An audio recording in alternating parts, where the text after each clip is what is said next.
Lo último en Noticias Caracol. Lo último nos llega desde el Medio Oriente. La alegría de estos niños en Gaza, celebrando el acuerdo para un cese al fuego entre Israel y Hamás, una imagen que habla por sí sola. El pueblo en Gaza recibió con alegría una de las noticias más esperanzadoras del año, que se está concretando a esta hora en Egipto. Un acuerdo que implica no solo el silencio de las bombas y de los fusiles, sino también la liberación de los secuestrados que están en poder de Hamás y presos palestinos que están en cárceles israelíes. Tras conocer la noticia, también hubo celebraciones del lado de Israel. La gente en las calles, también cansada de la guerra, se reunió para expresar con regocijo la consecución de este primer acuerdo para fijar las bases de lo que sería un fin a la barbarie que empezó hace 2 años precisamente entre Israel y Hamás. A las 5 de la mañana, 30 minutos, con estas imágenes les damos la bienvenida a todos ustedes en esta, que es nuestra primera edición. Y precisamente estamos hablando de este histórico acuerdo que se está concretando a esta hora en Egipto y es la firma para una primera fase de paz en la Franja de Gaza. Y precisamente vamos a ampliar a esta hora de la mañana con Andrés Triviño esta información, porque ayer veíamos una imagen muy poderosa y es el secretario de Estado Marco Rubio entregándole un papel a Donald Trump, unas imágenes que capta precisamente el fotógrafo Evan Bucci de la agencia P, donde le decía lo siguiente: estamos muy cerca. Y después se conoció, Andrés, el acuerdo, que son unos puntos para lograr la paz en la Franja de Gaza. Se habla de entrega de rehenes, se habla de liberación de presos políticos, se habla de retirar el ejército de Israel. Cuéntenos más detalles.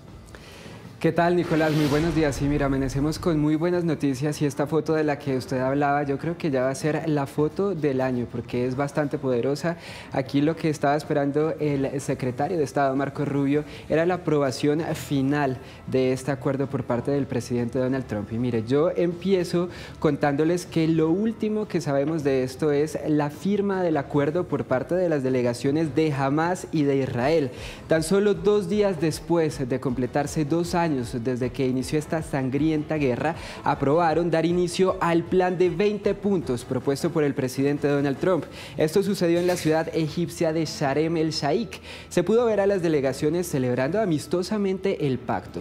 Todo esto luego, después que el mandatario estadounidense anunciara que Israel y Hamás acordaron firmar la primera fase de su acuerdo, que incluye la liberación de todos los rehenes, esto sea vivos o muertos, así como la excarcelación de presos palestinos en Israel y el ingreso masivo de ayuda humanitaria a la Franja de Gaza. Trump dijo que este es un primer paso hacia una paz sólida, duradera y, según él, eterna. También añadió que espera que las primeras liberaciones empiecen a partir de este lunes 13 de octubre. El histórico anuncio causó furor en las dos partes del conflicto. En la Franja de Gaza, los palestinos celebraron, bailaron durante la madrugada a la espera de un mejor futuro. Y en Israel, la situación fue similar. Las familias de los rehenes se vieron eufóricas, pero ¿qué viene ahora? Pues miren, el Parlamento israelí debe reunirse durante las próximas horas para ratificar internamente el acuerdo y que finalmente entre en vigor. Pero por ahora hay un alivio. El ejército anunció que prepara un repliegue de sus tropas en la Franja de Gaza, donde, hay que decirlo, durante las últimas horas todavía se reportaron algunos bombardeos menores. Entre tanto, líderes de todo el mundo reaccionan a esta histórica hazaña que tiene como protagonista a Donald Trump y de la cual les estaremos contando todo durante esta nuestra primera emisión de Noticias Caracol. Andrés, muchas gracias. Una ratificación que tiene que hacer el Parlamento israelí y el gobierno israelí después de las 10 de la mañana hora colombiana. Por supuesto, vamos a estar muy atentos para desarrollar esta noticia a lo largo de esta jornada. Buenos días, como les contábamos, hoy 9 de octubre de 2025 hay distintas noticias importantes que tenemos en esta, la primera edición de Noticias Caracol. Gracias por preferirnos para estar bien informados. En minutos hablaremos de las implicaciones de este histórico acuerdo entre Israel y Hamás para desarrollar la primera fase del plan en la Franja de Gaza, que precisamente una guerra que cumple 733 días. Pero antes vamos a ver las noticias más importantes que tenemos previstas para hoy en Colombia y el mundo. Este es el despertador de hoy, 9 de octubre del 2025.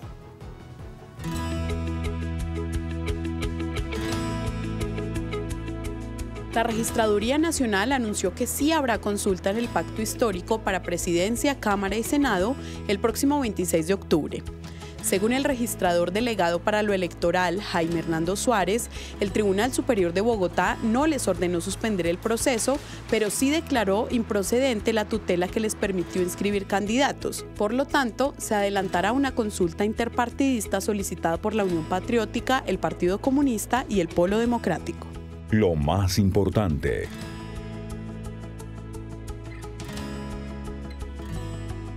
El presidente Donald Trump se encargó a través de su red social Truth de dar a conocer que Israel y Hamás acordaron darle vía libre a la primera fase de acuerdo para el alto al fuego en Gaza.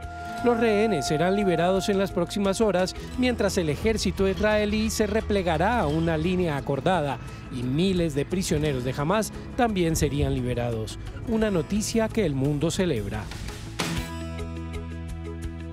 El gobierno nacional, a través del Ministerio de Minas, le dio la orden a Ecopetrol y a otras productoras de entregar gas a las térmicas. Esto de cara al mantenimiento que tendrá este fin de semana la planta de regasificación SPEC y al faltante de suministro que presentan estas plantas.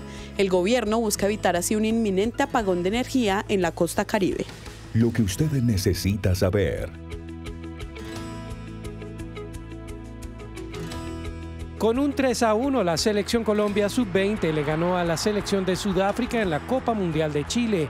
De esta manera, el equipo nacional se instala en los cuartos de final del torneo y el próximo sábado se enfrentará a la selección de España para definir su paso a la semifinal. Somos Noticias Caracol. Primero la gente. Es el momento de hacer un recorrido por los distintos diarios del país y vamos a empezar como todos los días con el diario de la casa, que es el diario El Espectador, que señala lo siguiente: hay acuerdo. El presidente de Estados Unidos, Donald Trump, anunció que Israel y Hamás lograron lo que hasta hace poco parecía imposible, ponerse de acuerdo sobre la primera fase del plan de paz sobre Gaza. El pacto contempla la liberación de los rehenes que permanecen con vida, la retirada progresiva de las tropas israelíes de Gaza y la excarcelación de los prisioneros palestinos. Veamos qué tiene el colombiano. Audios revelan cómo robaron la plata del área del correo y varios audios develan cómo operaba el triángulo corrupto de la contratación del área metropolitana con los bomberos de Itagüí para malversar más de 2.400 millones. La Fiscalía reveló un email en el que una persona habla que la cabeza del cobro de las coimas estaba en Miguel Quintero, el hermano del exalcalde y el subdirector financiero del área, Álvaro Villa. Paz electoral, el eje clave del compromiso para comicios 2026. Durante la gran maratón digital del tiempo y la Procuraduría, las instituciones del país se comprometieron a realizar las elecciones en los tiempos previstos en la ley. Es lo que señala El Tiempo. Y ahora vamos al diario El Heraldo.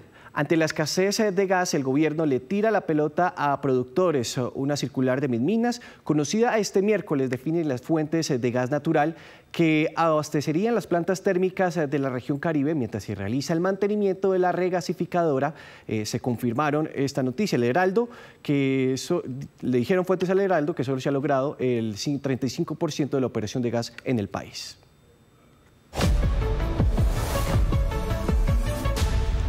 A las 5:38 de la mañana saludamos a nuestros televidentes que se suman a esta hora, a nuestra primera emisión de Noticias a Caracol. Y vamos a iniciar un recorrido por las regiones para saber qué es noticia a esta hora. Ahí ustedes ya ven en pantalla a Isaac Rivera en Cartagena, Margarita Ariza en Barranquilla, Valentina Gallego en la ciudad de Cali, Alfonso Cárcamo en Medellín, Héctor Rojas, que está en el suroccidente de Bogotá, Tatiana Gordillo en el occidente de Bogotá, Grace Rodríguez en Barranquilla y nuestro ojo de la noche, Eduardo Porras, como siempre, con las noticias que tuvimos a lo largo de la madrugada en Bogotá, donde vamos a tener buen tiempo a lo largo de este día. Bueno, inicialmente vamos a tener una temperatura mínima de 10 grados, máxima de 18. Hay pronóstico de lluvia, pero también tenga presente que hay pico y placa para los carros terminados en 6, 7, 8, 9 y 0. Pero Eduardo, ¿qué fue lo que encontró a lo largo de esta jornada en su recorrido nocturno? Buenos días.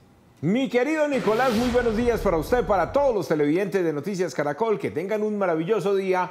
Vamos a hablar inicialmente de la captura en el sector de Puente Aranda, en pleno centro de la ciudad. Vean las imágenes, porque los capturaron con las manos en la fibra y dentro de una alcantarilla. Resulta que 6 venezolanos, uno de ellos con antecedentes por estar cometiendo el mismo delito, estaban haciendo de las suyas y durante la noche ingresaban a las alcantarillas para cortar toda la fibra óptica. En la madrugada salían, se las robaban, afectaban a toda una comunidad, pero por fortuna miren lo que pasó con la policía, allá todos esos, capturados y judicializados. El mismo comandante de la estación de Puente Aranda nos contó los pormenores de lo ocurrido. Una llamada oportuna a la línea de emergencia 123 por parte del supervisor de la empresa, quien indica que en la avenida Las Américas, con calle 64, se encuentran unos ciudadanos hurtando el cableado. Se procede a verificar y es allí donde se observan a 6 ciudadanos quienes se encontraban al interior de una alcantarilla, extrayendo el cableado. Se procede al registro, verificación y posteriormente las capturas. Cabe destacar que uno de estos 6 ciudadanos contaba con antecedentes por este mismo delito.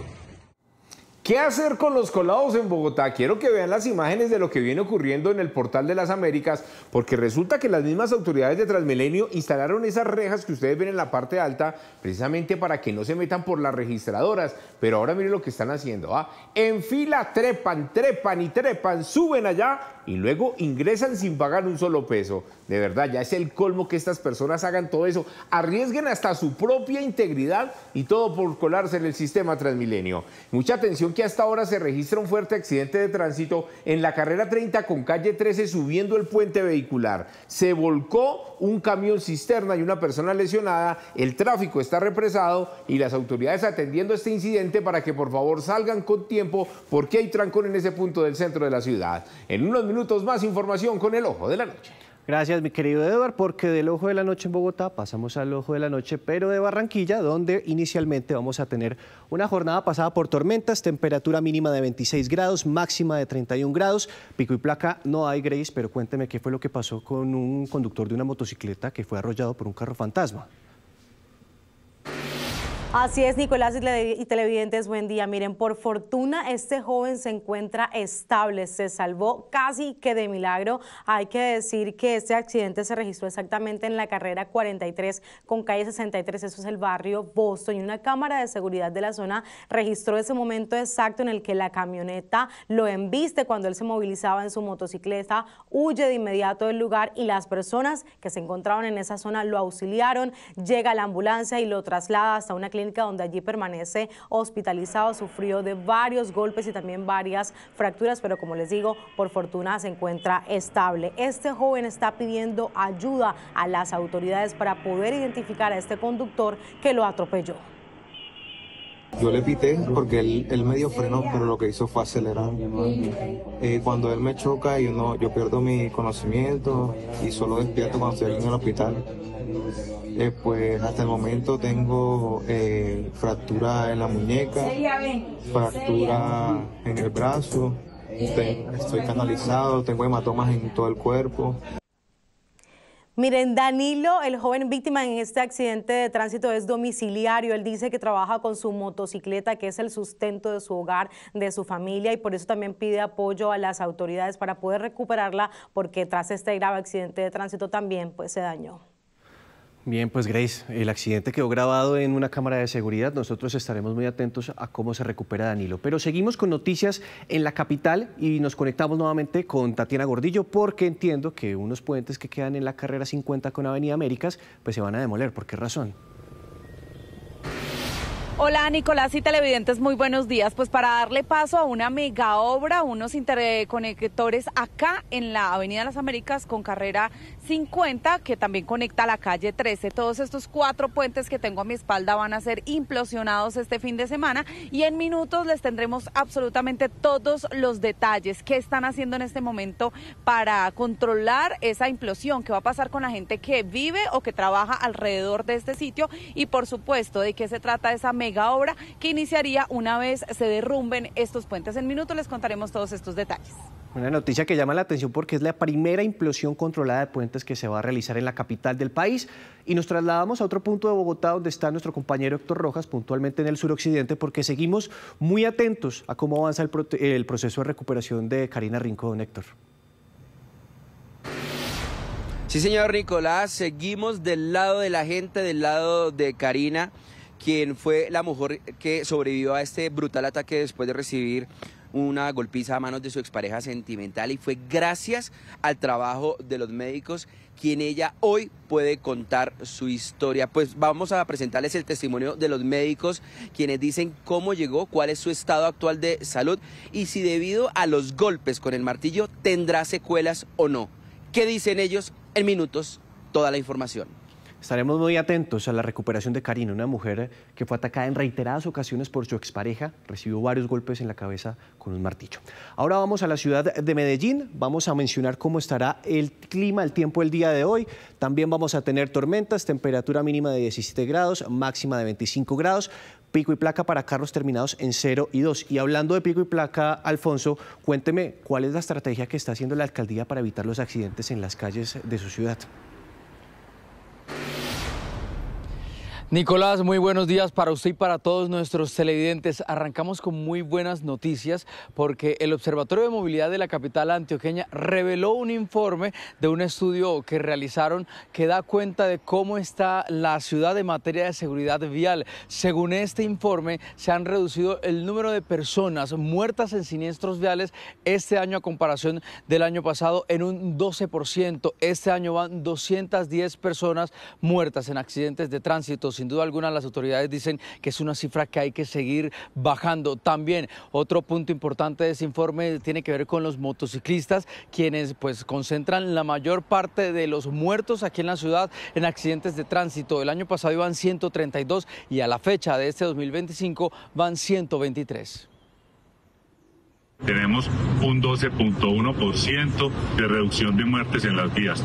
Eso es muy importante, pero no cabe solo en que el trabajo recaiga sobre la Secretaría de Movilidad. Ustedes como actores viales, ya sea peatón, conductor de moto, conductor de vehículo o aquellos que como pasajeros vamos en las diferentes empresas de transporte, seamos veedores de que en todos los medios de transporte en los que nos movamos se cumplan las normas de seguridad. Comunas como Manrique, Villahermosa, Santa Cruz y el corregimiento de San Antonio de Prado han logrado reducciones en el tipo de siniestros viales hasta de un 50% en lo que va corrido desde 2025. La reducción, Alfonso, es importante, pero también lo que dice el secretario de Seguridad de Movilidad, y es que esto pues, depende de todos los actores en la vía.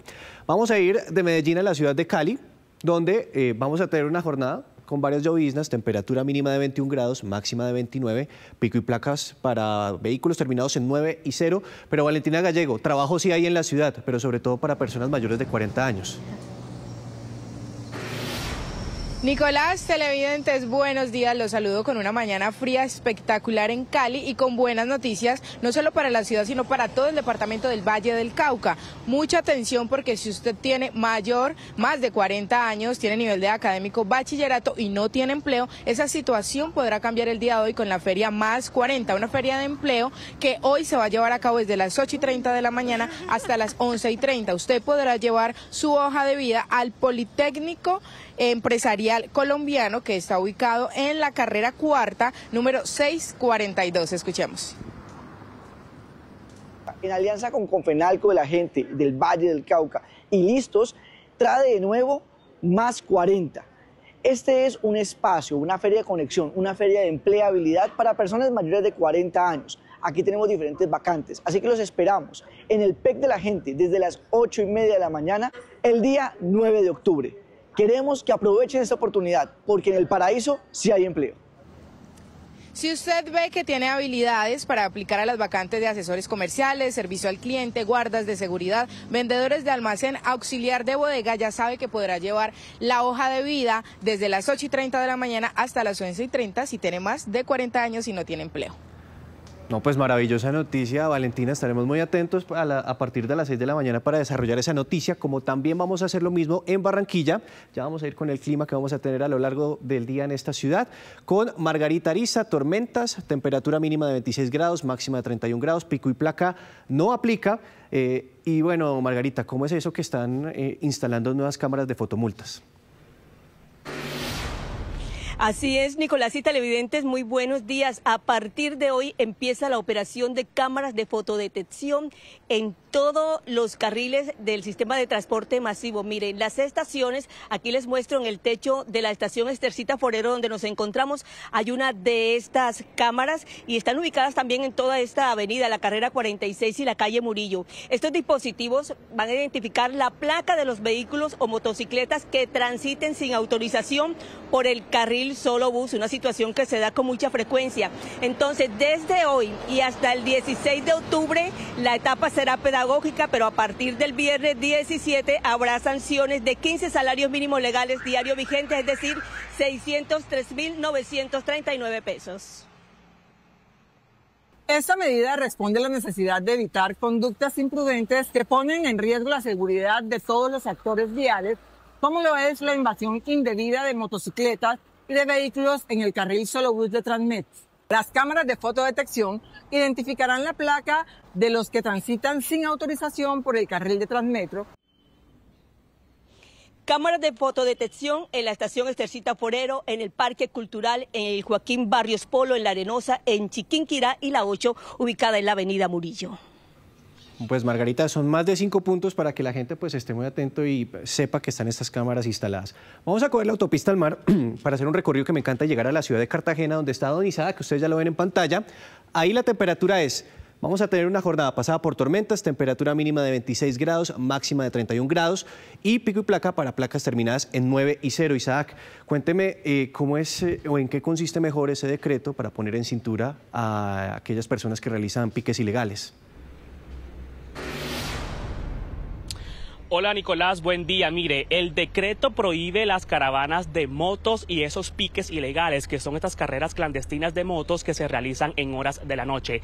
El decreto se expidió porque resulta que a través de redes sociales se están conociendo varias convocatorias para participar de caravanas de motocicletas el próximo 31 de octubre, es decir, en la noche de Halloween. El alcalde de Cartagena, Dumec Turbay, aseguró que él no va a permitir este tipo de eventos porque dice que esas aglomeraciones se prestan para cometer hechos delictivos. Incluso el alcalde aseguró que varios de los organizadores de estas caravanas tienen pendientes con la justicia y por eso ofreció una recompensa de 30 millones de pesos para aquellas personas que brinden información sobre la identificación y la ubicación de estas personas que están promoviendo este tipo de actividades con las caravanas.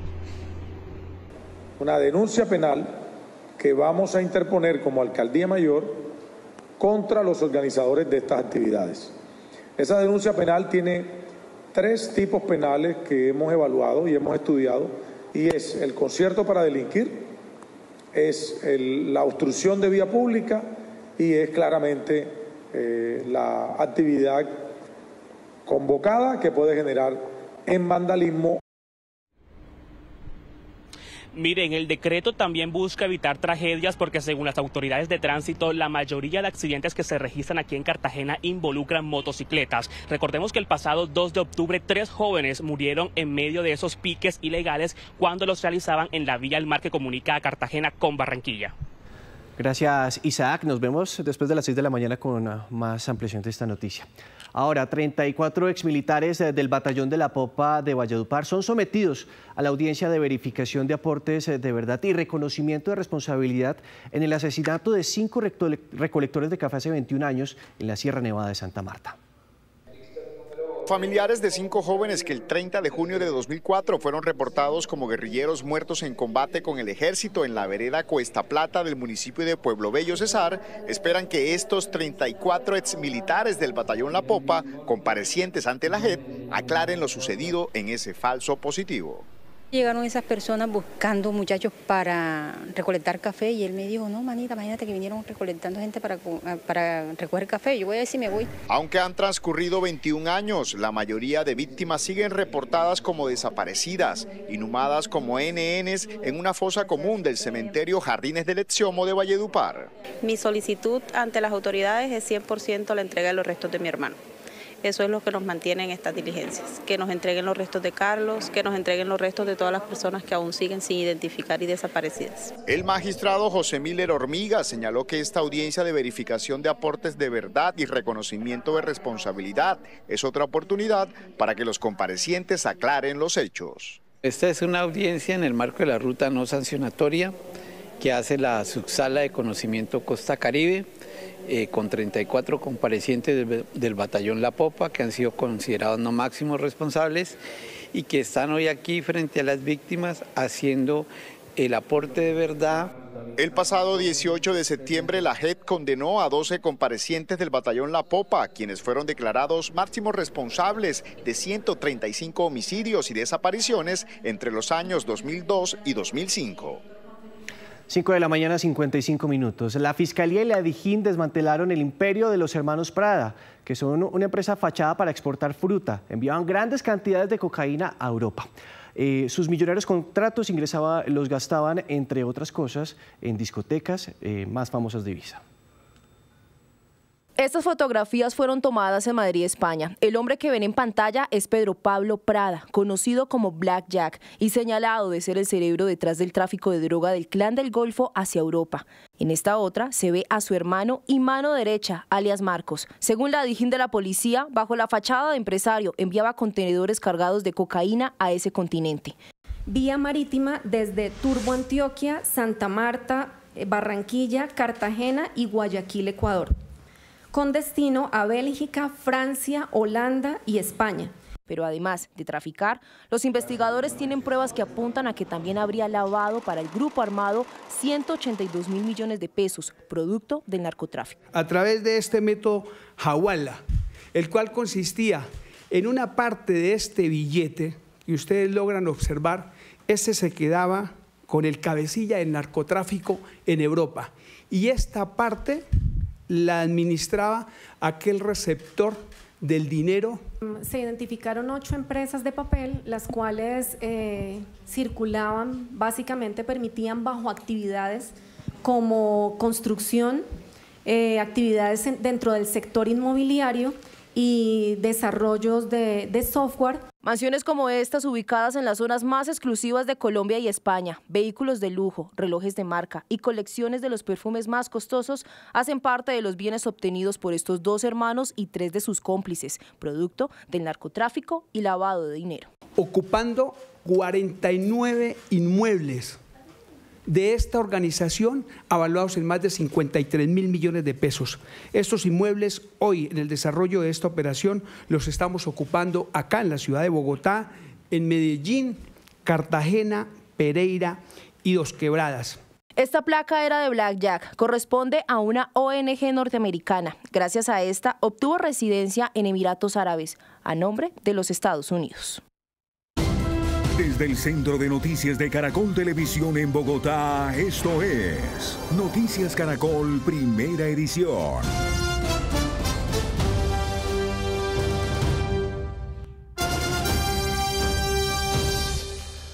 Buenos días a los que se conectan a la primera edición de Noticias Caracol, primero la gente. Hoy es el 9 de octubre del 2025.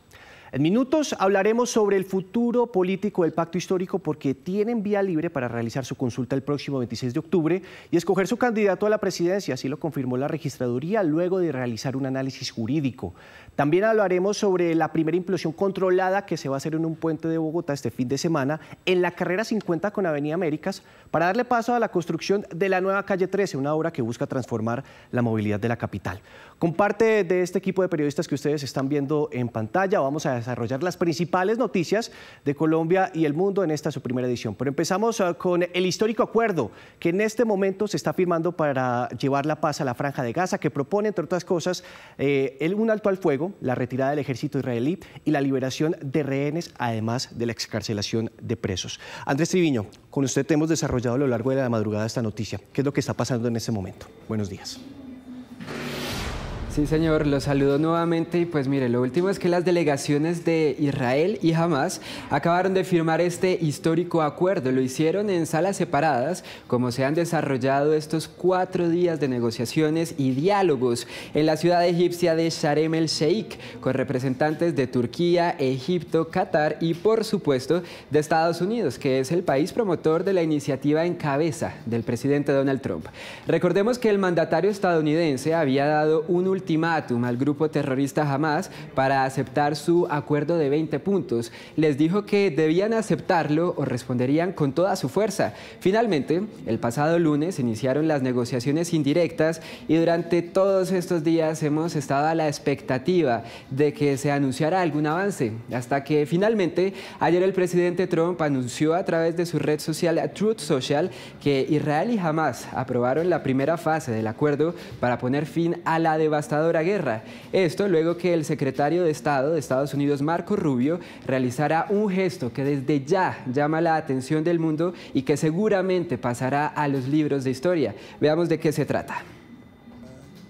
El anuncio lo dio el presidente Trump a través de su red Truth Social. Me enorgullece anunciar que Israel y Hamas han firmado la primera fase de nuestro plan de paz.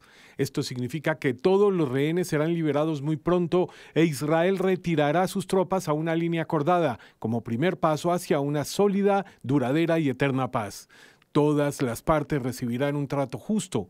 Este es un gran día para el mundo árabe y musulmán, Israel, todas las naciones vecinas y los Estados Unidos de América. Y agradecemos a los mediadores de Qatar, Egipto y Turquía, quienes trabajaron con nosotros para hacer realidad este evento histórico y sin precedentes. Benditos los constructores de paz.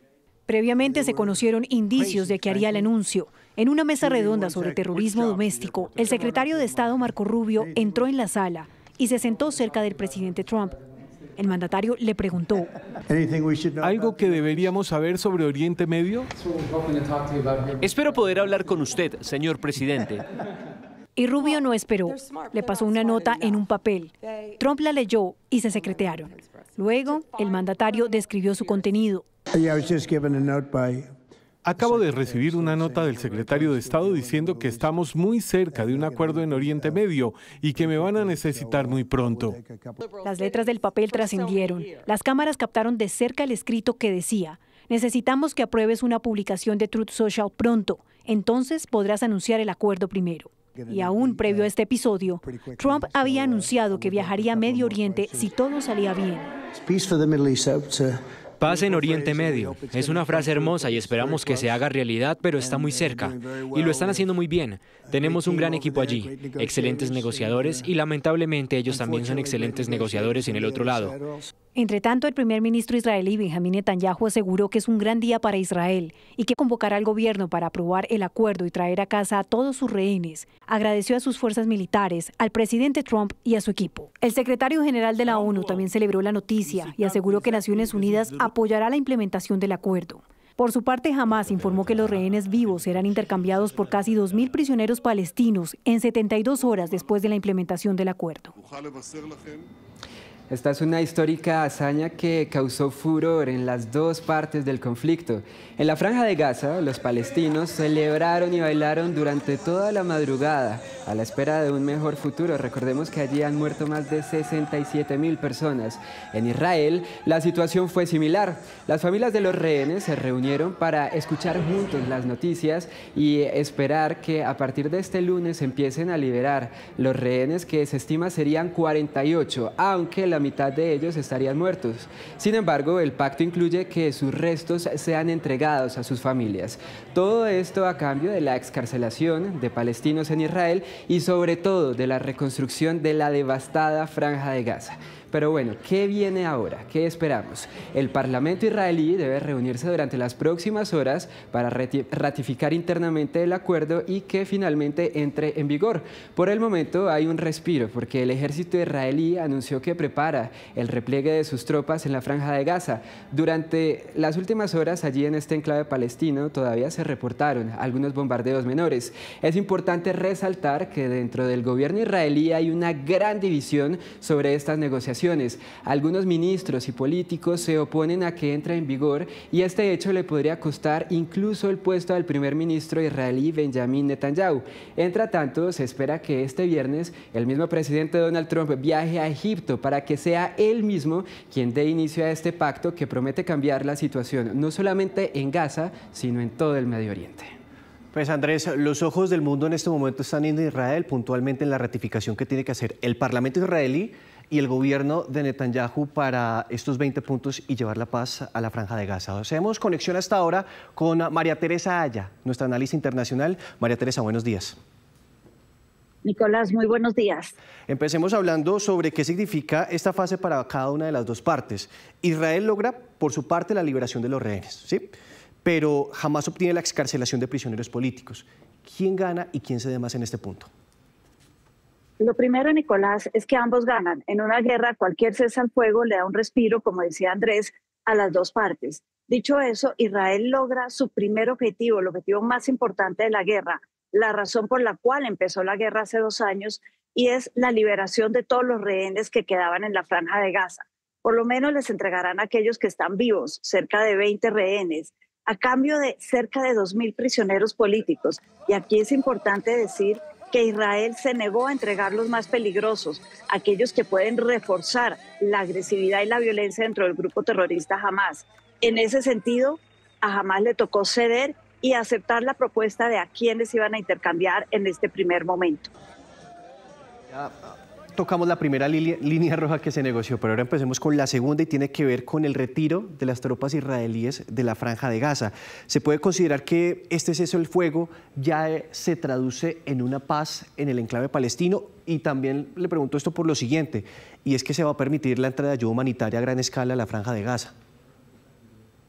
La entrada de ayuda humanitaria es supremamente importante y el retiro de las tropas de Israel es un retiro parcial, y esto fue uno de los puntos más duros a negociar en esta primera fase. Hoy se calcula que Israel controla cerca del 85% del territorio de la Franja de Gaza. Al retirarse, se van a quedar en el 42%, más o menos, estas son cifras aproximadas, del territorio gazatí. Ahí el grupo Hamás todavía tiene ciertas reservas de qué tanto va a funcionar. Si ellos entregan todos los rehenes, su comodín de cambio, y suena terrible decirlo así, pero así es, y se quedan los israelíes, ¿qué garantías van a tener ellos de que no los sigan atacando? Por eso fue uno de los puntos más difíciles de negociar este retiro de las tropas de Israel. Vemos con buenos ojos lo que está sucediendo en este momento en Egipto, pero se viene otra negociación que es muy dura y son otras líneas rojas, María Teresa, y tiene que ver puntualmente con la entrega de armas por parte de Hamás. ¿Qué tan viable es esto? Porque significaría una derrota política para ellos. Nicolás, este es el segundo punto, el segundo objetivo de la guerra para el grupo, para Israel, y es tener fronteras seguras y fronteras donde no operen grupos terroristas, yihadistas, que puedan repetir lo que pasó el 7 de octubre del 2023. En ese sentido han pedido el desarme total y absoluto del grupo terrorista Hamás. Ahora, Hamás ha dicho que el desarme total es imposible, es inviable para ellos, porque ellos podrían eventualmente entregar cohetes, lanzamisiles, misiles, pero el fusil o las armas personales como un revólver, una pistola, es muy difícil que las entreguen porque ellos dicen que son parte de su seguridad personal en un entorno en el que todavía se sienten amenazados y que lo consideran hostil. Esto va a ser un tema muy difícil de negociar en la segunda fase. María Teresa, ¿cómo será también difícil negociar la administración de Palestina, de la Franja de Gaza? Se habla de que la autoridad palestina puede ingresar nuevamente al escenario político, pero es enemigo político de Hamás. ¿Esto sí se puede materializar? Nicolás, el acuerdo del presidente Trump dice que la Franja de Gaza y su administración estarán en manos de Estados Unidos, Gran Bretaña y de algunos países árabes de la región. No hace mención a los palestinos y es lógico que haya grupos palestinos. El problema va a ser, como bien lo dices, definir qué grupo. No puede ser el grupo Hamás. Israel ha dicho que no tiene confianza en la autoridad palestina. Hay que ver cuál grupo. Dicho eso, el acuerdo que se negoció esta primera fase, cuando Hamás lo dio a conocer en público, dijo: hemos logrado el fin de la guerra y el reconocimiento para un territorio soberano y con autodeterminación. Aquí está hablando de dos temas que no han sido negociados: la autodeterminación de un futuro Estado palestino y el fin de la guerra. Parecería a veces que el grupo Hamás está diciendo: ya negociamos todo lo que hay que negociar y esto para nosotros es el fin de la guerra. La pregunta es si están abonando el terreno para que, si esto no se da, poder echarle después la culpa a Israel. Última pregunta, María Teresa, y tiene que ver con el presidente de los Estados, Donald Trump, porque sin duda patea el tablero geopolítico del mundo. ¿Cómo queda parado él, sobre todo a futuro para conflictos como el de Rusia y Ucrania? Y adicionalmente, para definir algo que se va a decir mañana, que es el Premio Nobel de Paz. ¿Esto sí se podría materializar? El presidente Trump está muy empeñado en su Premio Nobel de Paz. Dice que con este ha resuelto, pues serían 8 los conflictos. Pero aquí, Nicolás, vale la pena recordar esa historia de la zanahoria y el garrote. Garrote al grupo terrorista Hamás le han dado siempre y desde antes de la guerra. Por otra parte, para Israel ha sido siempre más bien una zanahoria. Le han dado armas y Netanyahu considera al presidente Trump su mejor amigo y el mejor amigo de Israel.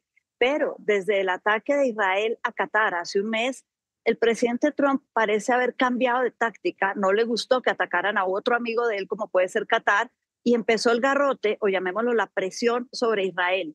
Y esto fue clave para que se diera este acuerdo. Si eso funcionó, es altamente probable que él siga con la idea del garrote a Rusia, probablemente, y que trate de lograr un acuerdo ahí también. El Premio Nobel de la Paz, veremos mañana qué pasa.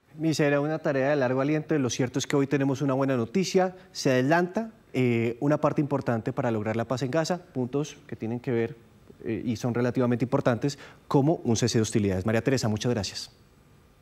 Muchas gracias. Buen día, Nicolás.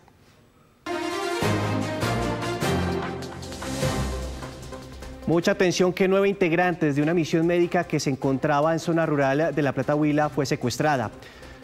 La ONU en Colombia desde su cuenta de X exigió su libertad inmediata de esta misión médica que pertenece al Hospital San Sebastián.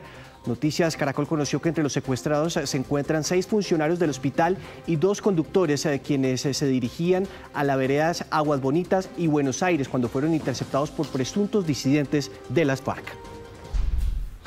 Buenos días a los televidentes que se suman a esta transmisión de Noticias Caracol. También llegó la señorita Daniela Pachón. Buenos días. Nicolás, muy buenos días para usted, muy buenos días para nuestros televidentes. Y retomamos las noticias de la agenda informativa del día, contándoles lo que va a pasar en Antioquia. Mucha atención porque desde hoy comienzan los cortes de agua ya anunciados por las autoridades. Alfonso Cárcamo, recuérdenos entonces a cuántas personas afectarán y en qué zonas específicas. Daniela, muy buenos días para usted. Así es, ya EPM lo confirmó. En total afectará a 1.139.853 personas del Valle de Aburrá, de municipios como Bello, Girardota, Copacabana, también el norte y el centro oriente de la capital antioqueña. Estos cortes arrancan hoy a partir de la 1 de la tarde y lo harán de manera escalonada. Irán hasta el próximo lunes 13 de octubre, el lunes festivo, que se supone empezará a llegar el agua en horas de la mañana. Lo que ha dicho EPM es que estos cortes son inevitables porque es la única forma de avanzar en los trabajos de modernización de la planta de potabilización Manantiales. La recolección de agua debe ser de manera moderada y para los usos de aseo y alimentación que requieran. También que nuestros usuarios experimentarán probablemente cuando se restablezca el servicio, es probable que se presente algo de turbidez en el agua, lo cual es temporal y simplemente la idea es no lavar ropa con esta agua que presente alguna turbidez, ya que es un asunto temporal. Daniela, Nicolás y televidentes, ayer pasó algo muy curioso. La gente que sabía que iba a estar afectada por estos cortes empezó a recoger agua desde la tarde-noche y fue tanta el agua que recogieron que dejaron sin ese líquido vital a muchas personas en el norte del Valle de Aburrá, en municipios como Bello principalmente, de manera anticipada. Y por eso EPM está diciendo que hay que tener mesura también en el gasto del agua, que debe ser para cosas totalmente útiles, y piden a la gente que se acerque a la página web de EPM para verificar si realmente hace parte de todas las personas y los sectores afectados por estos cortes. Gracias, Alfonso, y estaremos muy atentos para que se restablezca este servicio. En otras noticias, la registraduría hizo un análisis jurídico para darle viabilidad a la consulta del pacto histórico, y por esta razón nos conectamos a esta hora con Jaime Hernando Suárez. Él es el registrador delegado para asuntos electorales. Buenos días. Buenos días, ¿cómo están? Registrador, entiendo que esta viabilidad que la registraduría da a la consulta del pacto histórico es porque, perdón, 3 partidos que conforman el pacto histórico, que son el Polo, la UP y el Partido Comunista, pues ya habían inscrito previamente a estos 3 candidatos. Sí, efectivamente, así lo hicieron estos 3 partidos a través de sus representantes legales. La fecha era el 26 de septiembre, por lo tanto para la registraduría pues no hay ninguna duda, porque esta es una consulta para los partidos. Por lo tanto, el próximo 26 de octubre habrá consultas de los partidos. Sí, doctor Suárez, ¿se va a utilizar qué figura? ¿Irán como una consulta interpartidista o finalmente se avala la posibilidad de que sea una consulta interna? Jurídicamente, ¿eso cómo va a funcionar? Esta pues es un aspecto que le corresponde como tal a los partidos, señalarlo y definirlo. Las consultas están previstas para que sean hechas por los partidos o entre los partidos. En este caso ha sido presentada por 3 partidos para la presidencia de la República. Para Senado y Cámara fueron 4 los partidos con personería jurídica que presentaron la solicitud como tal. Ya pues, se oficializó ante la registraduría con la respectiva presentación de los ciudadanos que ellos quieren poner a consideración el 26 de octubre para escoger sus diferentes listas. Claro.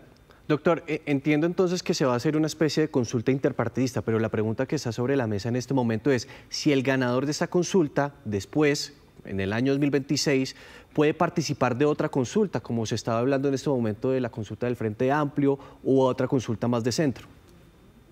Sí, ellos lo han manifestado de esa forma. Son los partidos los que tienen que efectivamente analizar estos aspectos y tomar esta decisión. Eso lo han dicho en las diferentes reuniones, inclusive con nosotros, con la Procuraduría, con el Consejo Nacional Electoral, y serán los que tendrán que evaluar los resultados de la consulta y pues cuando vayan a realizar las inscripciones de sus candidatos al Congreso de la República, que son del 8 de noviembre al 8 de diciembre, o las inscripciones a los candidatos a la presidencia de la República el próximo año, que son del 31 de enero al 13 de marzo. Pero doctor Suárez, usted que es el experto en el tema y quizá para dar tranquilidad sobre cuál puede ser la figura jurídica, no hablemos particularmente de este caso. Si hay una consulta interpartidista ahorita en octubre, el 26 de octubre, ¿ese ganador podría participar en otra consulta interpartidista en marzo? Y aquí quiero pues que me entiendan que a nosotros como registraduría inclusive nos toca hacer inscripciones de candidatos que después el Consejo Nacional Electoral al revisarlas revoca su inscripción. Nosotros estamos en la obligación de hacer las inscripciones de los respectivos candidatos. Les compete es a los partidos políticos tomar este tipo de decisiones y al juez electoral en su momento. Puede ser el Consejo Nacional Electoral o el Consejo de Estado quien revisará este tipo de decisiones de los partidos. Registrador, por lo que entiendo en esta explicación, es decir, Iván Cepeda, Carolina Corcho y Daniel Quintero, cada uno se inscribió aparte con un aval, uno del Polo, otro del OP y el otro del Partido Comunista, ¿es así? Los 3 fueron presentados por los 3 partidos. Ellos en su momento, insisto, cuando ya salgan pues, los resultados de la consulta y realicen la respectiva inscripción, serán los que tomen la decisión. Son 3 partidos los que están presentando a estos 3 candidatos. Es decir, si le entiendo bien, Iván Cepeda ya siendo del Polo Democrático, lo que podría pasar es que haya una consulta interna del Polo Democrático en el que participen ellos 3, Carolina Corcho, Daniel Quintero e Iván Cepeda, en una consulta interna del Polo Democrático, por ejemplo. En este momento lo que hay, y ya no hay plazo para modificaciones, se venció el plazo el 3 de octubre, la fecha que tenía para poder inclusive hacer alguna modificación respecto de alguno de los candidatos. Lo que tenemos hoy son 3 tipos de consultas que van a hacerse, la de Senado, Cámara y la de Presidente, que es la que usted señala, que fue presentado por el Partido Polo Democrático Alternativo, por el Partido Comunista Colombiano y por el Partido Unión Patriótica, y han presentado 3 candidatos. Claro, quiero mencionar un poco este tema de las listas al Congreso, porque es que ellos, cada partido tiene una lista de candidatos que en conjunto se unen al pacto histórico y presentan pues su lista para Senado y Cámara, pero entiendo que esto, a raíz de la decisión de la Corte del Tribunal Superior de Bogotá, pues tiene un riesgo jurídico, y es que a futuro, como no hay claridad por cuáles partidos están aspirando al Congreso, puntualmente Cámara o Senado, pues lo que puede suceder es que existe un riesgo jurídico y es que el Consejo de Estado a futuro pueda decretar la doble militancia y que ellos puedan perder su curul. Acá pues tengo que decirlo y pues gracias por el espacio, que el Tribunal Superior de Bogotá lo que dejó sin efecto fue una medida provisional respecto al condicionamiento, la personería jurídica del pacto histórico. Aquí no se le dio ninguna orden a la registraduría como tal, no dio una orden de dejar sin efecto alguna de las actuaciones de la registraduría, de estos actos preparatorios o de las inscripciones que se realizaron para estas consultas, y mucho menos se dio una orden de suspender las consultas del 26 de octubre. Bueno, registrador, muchas gracias por estas explicaciones aquí en Noticias Caracol. Muy amable, muchas gracias. 6 de la mañana, 42 minutos. En otras noticias les contamos que ya salieron desde Cartagena los vagones del segundo tren del metro de Bogotá. Debido a la semana de receso que está viviendo el país, la logística del transporte tuvo algunos cambios bajo estrictas medidas de seguridad. Debidamente forrados y asegurados, fueron despachados desde el puerto de Cartagena los primeros vagones del segundo tren del metro de Bogotá. Este traslado será un poco diferente al que se hizo con el primer tren el pasado mes de septiembre. La operación son 2 vagones por día durante 3 días y un trayecto por la velocidad entre 15 y 30 kilómetros, en lo más de 1.150 kilómetros. Cada operativo va a durar 6 días en llegar a la ciudad de Bogotá. En ese sentido, el envío se realiza en 3 etapas. Ya se despacharon 2 vagones, luego se envían otros 2 y finalmente este viernes se completará el envío con los últimos 2 vagones restantes. Para nosotros pues es una gran felicidad que nuestros puertos, la operación portuaria más importante de Colombia, que se hace en nuestra bahía de Cartagena, pueda recibir nuevamente ya todos los vagones de ese metro. Vamos a tener también el acompañamiento a los conductores, porque es una carga extradimensional, para que llegue con feliz término a la ciudad de Bogotá y no se generen obstaculizaciones en la vía o, coloquialmente, si me permite el término, trancones. La ruta para llegar a Bogotá también tuvo algunos cambios. En esta ocasión, desde Cartagena, los tractocamiones llegarán a El Carmen de Bolívar. Después atravesarán el municipio de Plato en el Magdalena. Luego tomarán la carretera hacia Bosconia en el Cesar y seguirán por toda la Ruta del Sol hasta la capital del país. Vamos a hacer un ejercicio más ligero, pero por la velocidad de los camiones que transportan estos vagones se va a tomar también 6 días para la llegada a la ciudad de Bogotá. Antes de que finalice este año, se espera la llegada de 2 trenes más a Cartagena. Para el año 2026 está previsto que arribe el resto de la flota, completando así los 30 trenes que conformarían la primera línea del metro de Bogotá. 6 de la mañana, 53 minutos. Hay un nuevo choque en las relaciones diplomáticas entre Estados Unidos y Colombia después de que el presidente Gustavo Petro acusara a las fuerzas estadounidenses de haber asesinado a colombianos durante los operativos en el Caribe, en los que han destruido lanchas supuestamente pertenecientes al narcotráfico. La Casa Blanca le pidió retractarse. Eduardo Hernández, usted conoce la historia, cuéntenos. Bueno, pues mire, Daniela, toda esa historia arranca con un mensaje que escribe el presidente Gustavo Petro ayer en la tarde. Un mensaje largo en el que, otras cosas, dice lo siguiente: se ha abierto un nuevo escenario de guerra, el Caribe. Indicios muestran que la última lancha bombardeada era colombiana, con ciudadanos colombianos en su interior.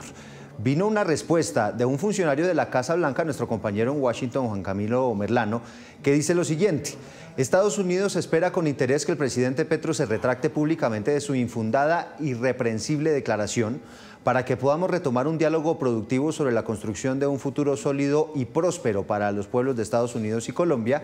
A pesar de las diferencias políticas con el gobierno actual, Colombia sigue siendo un socio estratégico esencial. Vino una primera respuesta del presidente Gustavo Petro también a través de su cuenta en X, en la que escribió que la Casa Blanca nos dé la información de las personas que han muerto por misiles de los Estados Unidos para saber si mi información es infundada. El presidente Gustavo Petro viaja a Bélgica para participar en el Global Gateway de la Comisión Europea y desde allí, desde Bruselas, pronuncia un discurso en el que volvió a hacer referencia a este tema. Escuchemos. Hoy por hoy la realidad es que se quieren aislar y están produciendo una agresión militar en el Caribe, y he pedido a todos los cancilleres caribeños que nos reunamos, porque lo que suenan ya son los misiles, y una guerra represiva interna en las ciudades norteamericanas contra una etnia, varias etnias que son las latinoamericanas. Después de este discurso, el presidente Gustavo Petro, lejos de retractarse, vuelve a su cuenta de X y a las 4:20 de esta madrugada escribe este nuevo mensaje. El funcionario de la Casa Blanca está obligado a mostrar los nombres y procedencia de las gentes que asesinaron en el Caribe con misiles. Esta vez sí haciendo referencia directa a esa declaración que le envió ese funcionario de la Casa Blanca a nuestro compañero Juan Camilo Merlano sobre esas operaciones en el Caribe. Noticia en desarrollo en Noticias Caracol.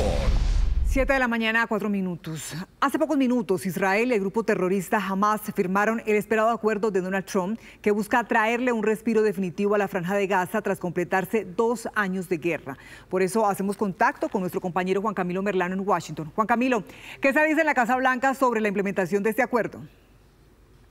Daniela, que es una victoria diplomática para el presidente Donald Trump y para su equipo. Ahora lo que sigue es una serie de ratificaciones de este acuerdo, primero por parte del gabinete del gobierno de Israel, que debería ratificarlo, se espera alrededor de las 9 de la mañana, hora de Colombia, y a partir de ese momento, según lo que han dicho funcionarios estadounidenses, empieza a correr un contrarreloj para el retiro de tropas israelíes de la Franja de Gaza y para la liberación de los secuestrados. Se cree que en las próximas 24 horas las tropas israelíes deben retirarse en una primera zona, en una primera línea del territorio ocupado en la Franja de Gaza. Posteriormente, se cree que para el día lunes, de acuerdo a lo que ha dicho el presidente Donald Trump, se complete la liberación de los rehenes. Primero, los 20 que se presume se encuentran en vida y posteriormente los otros 28 que serían sus restos, que muchos de ellos, según lo que se ha anticipado, tomaría más tiempo debido a que se encuentran o que se encontrarían debajo de los escombros. El presidente Trump, por su parte, se prepara para viajar. Se había estimado que el viaje sería el fin de semana, pero la Casa Blanca ayer informó que el viaje se podría dar mañana mismo, viernes, tras o después más bien de un chequeo médico rutinario que tiene el presidente Trump en el hospital militar Walter Reed. Ya de allí, lo que sigue es una implementación de los distintos puntos del plan de paz del presidente Trump. Recordemos que esta firma es para la implementación de la primera fase. ¿Eso qué quiere decir? Liberación de los rehenes, retiro de tropas de Israel y cese de operaciones militares, así como también aumento de entrada de ayuda humanitaria a la Franja de Gaza. Se cree que entrarían al día unos entre 400 a 600 camiones con ayuda humanitaria. Ya de allí se avanzaría en los otros puntos de ese plan de paz, como por ejemplo establecimiento de un gobierno transitorio en la Franja de Gaza de carácter independiente, sin participación de Hamas ni la Autoridad Nacional Palestina, pero también el plan de reconstrucción de la Franja de Gaza que el presidente Trump ha dicho contará con la participación y con recursos de los países del mundo árabe que supervisarán ese proceso de reconstrucción, así como también de una junta especial que será creada para estos propósitos, que estará encargada de traer inversión para la Franja de Gaza y proyectos de desarrollo. Los palestinos se podrán mantener en su territorio, no serán desplazados.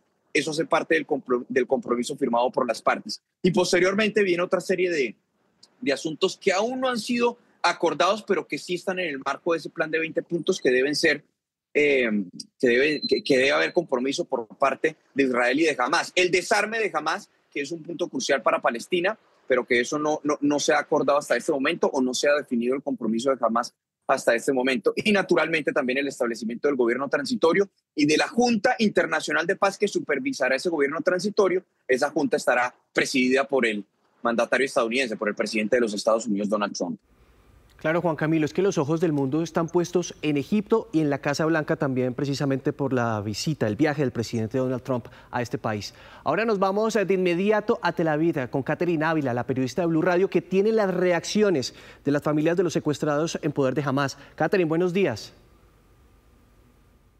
La tristeza por los secuestrados del 7 de octubre de 2023 y la cuenta regresiva para tenerlos en casa parece haber terminado tras el anuncio de un acuerdo con Hamas. Familiares de los 48 secuestrados pasaron de la nostalgia a la alegría.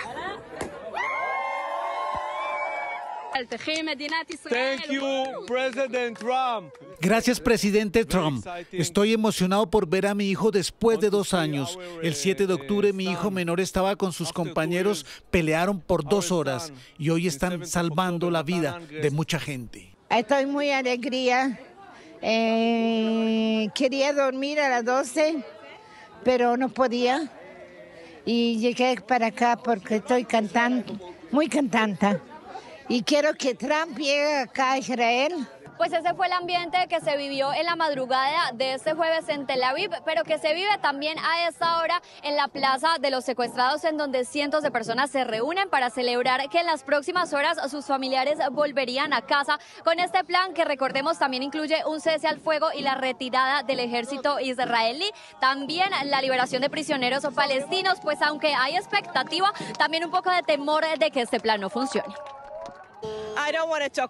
No quiero hablar de eso, tenemos susto porque ha pasado antes de que celebramos y no ocurre el hecho, pero digamos que ahora estamos tratando de ponerle buena energía. Ojalá todos estemos bien. Esta tarde se espera que el primer ministro de Israel, Benjamin Netanyahu, se reúna con su gabinete de seguridad y después con su gobierno para aprobar esta propuesta y hacer oficial el fin de esta guerra. Entre 48 y 72 horas después serían liberados los primeros secuestrados y por eso los hospitales hoy se están preparando para atenderlos física y mentalmente. Este es un informe de Catherine Ávila de Blue Radio para Noticias Caracol.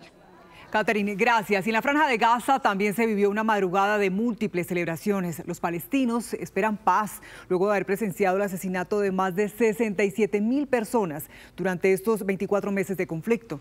Ahora su mayor anhelo es que puedan reconstruir sus vidas con lo poco que les queda en pie, la esperanza.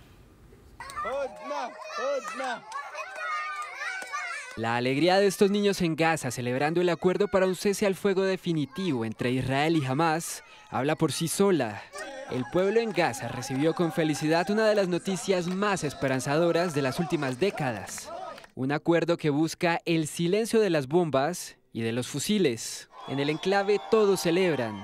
Niños, mujeres, hombres, ancianos se abrazan y bailan mientras esperan que todo cambie. Han sido semanas de incertidumbre luego que Donald Trump diera un ultimátum al grupo terrorista Hamás para aceptar su acuerdo de 20 puntos. Les dijo que debían aceptarlo o respondería con toda su fuerza. Finalmente, el pasado lunes iniciaron las negociaciones indirectas en Egipto y durante los últimos días, la ansiedad definía las horas de los palestinos. Tras conocerse el anuncio, la Defensa Civil gazatí hizo sonar las sirenas en Ciudad Gaza, mientras cantaban y celebraban. Tienen la esperanza que no tengan que volver a presenciar las escenas tan desgarradoras de los últimos 2 años. Muertes, amputaciones, niños y mujeres sufriendo de hambre y dolor. Sinceramente nos sentimos indescriptibles, no lo podemos creer, pero gracias a Dios la guerra ha terminado y estamos vivos. Esperamos que la guerra no regrese y que este sea realmente el fin, sin muerte ni destrucción después. Ojalá la gente regrese, construya sus casas y la vida vuelva a ser como antes, si Dios quiere. En el sur del enclave, los palestinos celebraron disparando al aire. Se reunieron en la calle ondeando banderas de Palestina y de Egipto, uno de los países más cercanos a esta población durante el conflicto, ya que desde allí se envía ayuda humanitaria y en este momento se ultiman los detalles que prometen cambiar el rumbo de miles de gazatíes que ya no aguantan más los horrores de la guerra. Luis Fleischmann es sociólogo y experto en políticas de Medio Oriente y nos acompaña precisamente a esta hora de la mañana en Noticias Caracol para analizar este primer acuerdo que logra Hamás e Israel. Buenos días. Buenos días. Luis, empecemos hablando sobre las implicaciones, ¿no? Hay muchos gobiernos que estuvieron detrás de esta negociación. Hablamos de los Estados Unidos, hablamos también del gobierno de Qatar, de Egipto, de Turquía. ¿Cuáles fueron esas razones políticas y diplomáticas que permitieron a Israel ceder y a Hamás e Israel para firmar esta primera fase? Bueno, cuando tú hablas de Israel ceder, también era el asunto era Hamás ceder, ¿verdad? También. Primero, cuando del lado de Israel, obviamente el presidente Trump ejerce una influencia importante sobre el primer ministro Netanyahu y creo que el logro más importante que tuvo el presidente Trump fue justamente convencer al primer ministro Netanyahu de que era importante insertar a la autoridad palestina como un elemento de transición y quizá incluso de gobierno permanente en el futuro si todo sale bien en los próximos meses, digamos en la próxima etapa. Esto fue, creo que, un gran logro de Trump. Y con respecto a Hamás, recordemos que Qatar y Egipto estuvieron mediando eran los mediadores en todo este tema de la crisis desde que surgió el 7 de octubre, pero realmente no eran mediadores que presionaban a Hamás, sino que eran simplemente, ellos mandaban los mensajes, eran simples mensajeros. Creo que la influencia que tuvo Trump sobre Qatar, el ataque que Israel hizo sobre los líderes de Hamás en Qatar, más la presión militar israelí, convenció a Qatar y Egipto que tenían que ejercer una presión mucho más fuerte sobre Hamás. Y obviamente el hecho de que Hamás está prácticamente rendido, ¿no? O sea, ellos sufrieron un golpe muy serio. No solamente ellos, también Irán sufrió un golpe muy serio. Todo el anillo de guerra alrededor de Israel realmente se debilitó impresionantemente. O sea, esto fue una victoria militar de Israel, ¿verdad? Y esto ayudó a que finalmente lleguemos a un acuerdo de este tipo. Profesor Fleischmann, en las próximas horas se espera la ratificación de este acuerdo. Y quisiera saber si desde su experiencia usted cree que se podría confirmar la ratificación de las dos partes. Se lo pregunto porque hay un optimismo moderado, digámoslo así. Tú me estás preguntando si se puede confiar en las dos partes. Sí. Bueno, yo supongo que, primero, supongo que, que mientras Trump esté en el poder y Netanyahu esté en el poder, yo creo que Trump tiene mucha influencia sobre Netanyahu. Yo creo que si Netanyahu en las próximas elecciones es reemplazado por un gobierno distinto, también creo que se va a cumplir. Con respecto a Hamás, recordemos, hubo muchos ceses de fuego con Hamás en el pasado a partir del año 2009. Hamás los violó constantemente. Y segundo, otra cosa importante, es que Hamás tiene en su plataforma la destrucción de Israel. O sea, por eso es muy importante que Hamás se desarme y que se desmantele. No pueden volver a tener una fuerza militar o tener algún tipo de influencia en el gobierno en Gaza. Si es así, yo creo que se va a cumplir el acuerdo como se debe. Si es así, esto va a durar. Y quizás sea una etapa importante porque quizás volvamos a 1993, cuando se lanzaron los acuerdos de Oslo, ¿verdad? Sí. Donde comenzó un proceso de paz que debería desembocar en una paz permanente entre Israel y palestinos, incluyendo un Estado palestino. Bueno, profesor. Espero que estemos en esta situación de volver a 1993.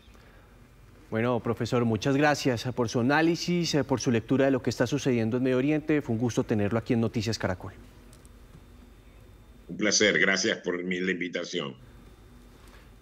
Y precisamente son varias las reacciones que se están presentando en distintas partes del mundo frente a este proceso de paz que están alcanzando en este momento Israel y Hamás, que como lo estábamos comentando a lo largo de esta emisión, tiene que ver, en principio, con el retiro de las tropas de Israel y permitir la entrada de ayuda humanitaria. Empezamos con Naciones Unidas, porque hay una primera reacción. Dice, el secretario general de la ONU, Antonio Guterres, dijo que todos los rehenes deben ser liberados de manera digna y que se debe garantizar un alto al fuego de manera permanente. También hay pronunciamiento de la Organización Mundial de la Salud, que dijo un gran paso hacia una paz duradera. La mejor medicina es la paz. La OMS está dispuesta a intensificar su labor para atender las urgentes necesidades sanitarias de los pacientes en toda Gaza y apoyar la rehabilitación del sistema de salud destruido. También en Egipto, el lugar donde se están realizando estas negociaciones, el acuerdo no solo cierra el capítulo de la guerra, también abre la puerta a la esperanza para los pueblos de la región de un futuro definido por la justicia y la estabilidad. Pasemos a Arabia Saudita. El acuerdo debe conducir a acciones urgentes para aliviar el sufrimiento humanitario, lograr una retirada israelí total, restablecer la seguridad y la estabilidad e iniciar pasos prácticos para lograr una paz justa e integral basada en la solución de dos estados. Otro de los pronunciamientos importantes, la Unión Europea, que señala lo siguiente: la Comisión Europea y el Consejo Europeo elogiaron los esfuerzos diplomáticos de Estados Unidos, Egipto, Qatar y Turquía y los calificaron de una oportunidad para la paz duradera. España también lo hizo a título propio, señaló que ahora se debe apoyar a la población civil y que las atrocidades sufridas nunca deben repetirse. El Reino Unido, este acuerdo debe implementarse ahora en su totalidad, sin demora y acompañado del levantamiento inmediato de todas las restricciones a la ayuda humanitaria vital para Gaza. Y terminamos esta ronda de pronunciamientos con China. Dice China que aboga por adherirse al principio de que los palestinos deben gobernar Palestina.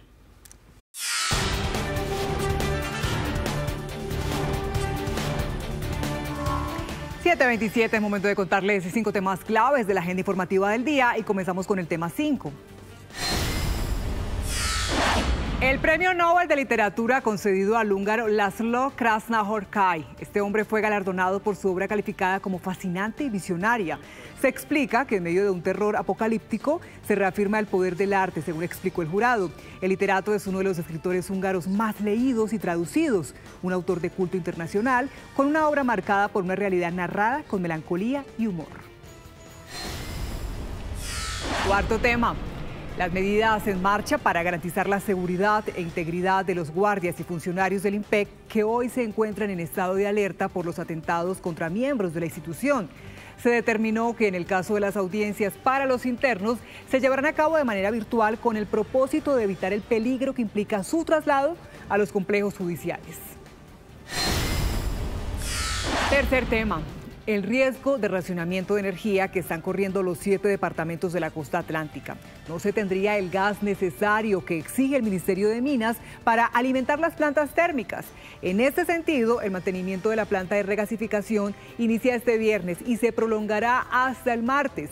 Las 3 térmicas que operan en la costa dependen en parte de la importación del gas que se suspenderá por el mantenimiento de la regasificadora. Autoridades del sector buscan salidas para evitar la posible afectación de usuarios. Segundo tema, el aval que dio la Registraduría Nacional para que la consulta presidencial del Pacto Histórico tenga carácter de interpartidista. Esto quiere decir que el próximo 26 de octubre sí se llevará a cabo una consulta para elegir a su candidato presidencial y definir el orden de las listas de Senado y Cámara de Representantes.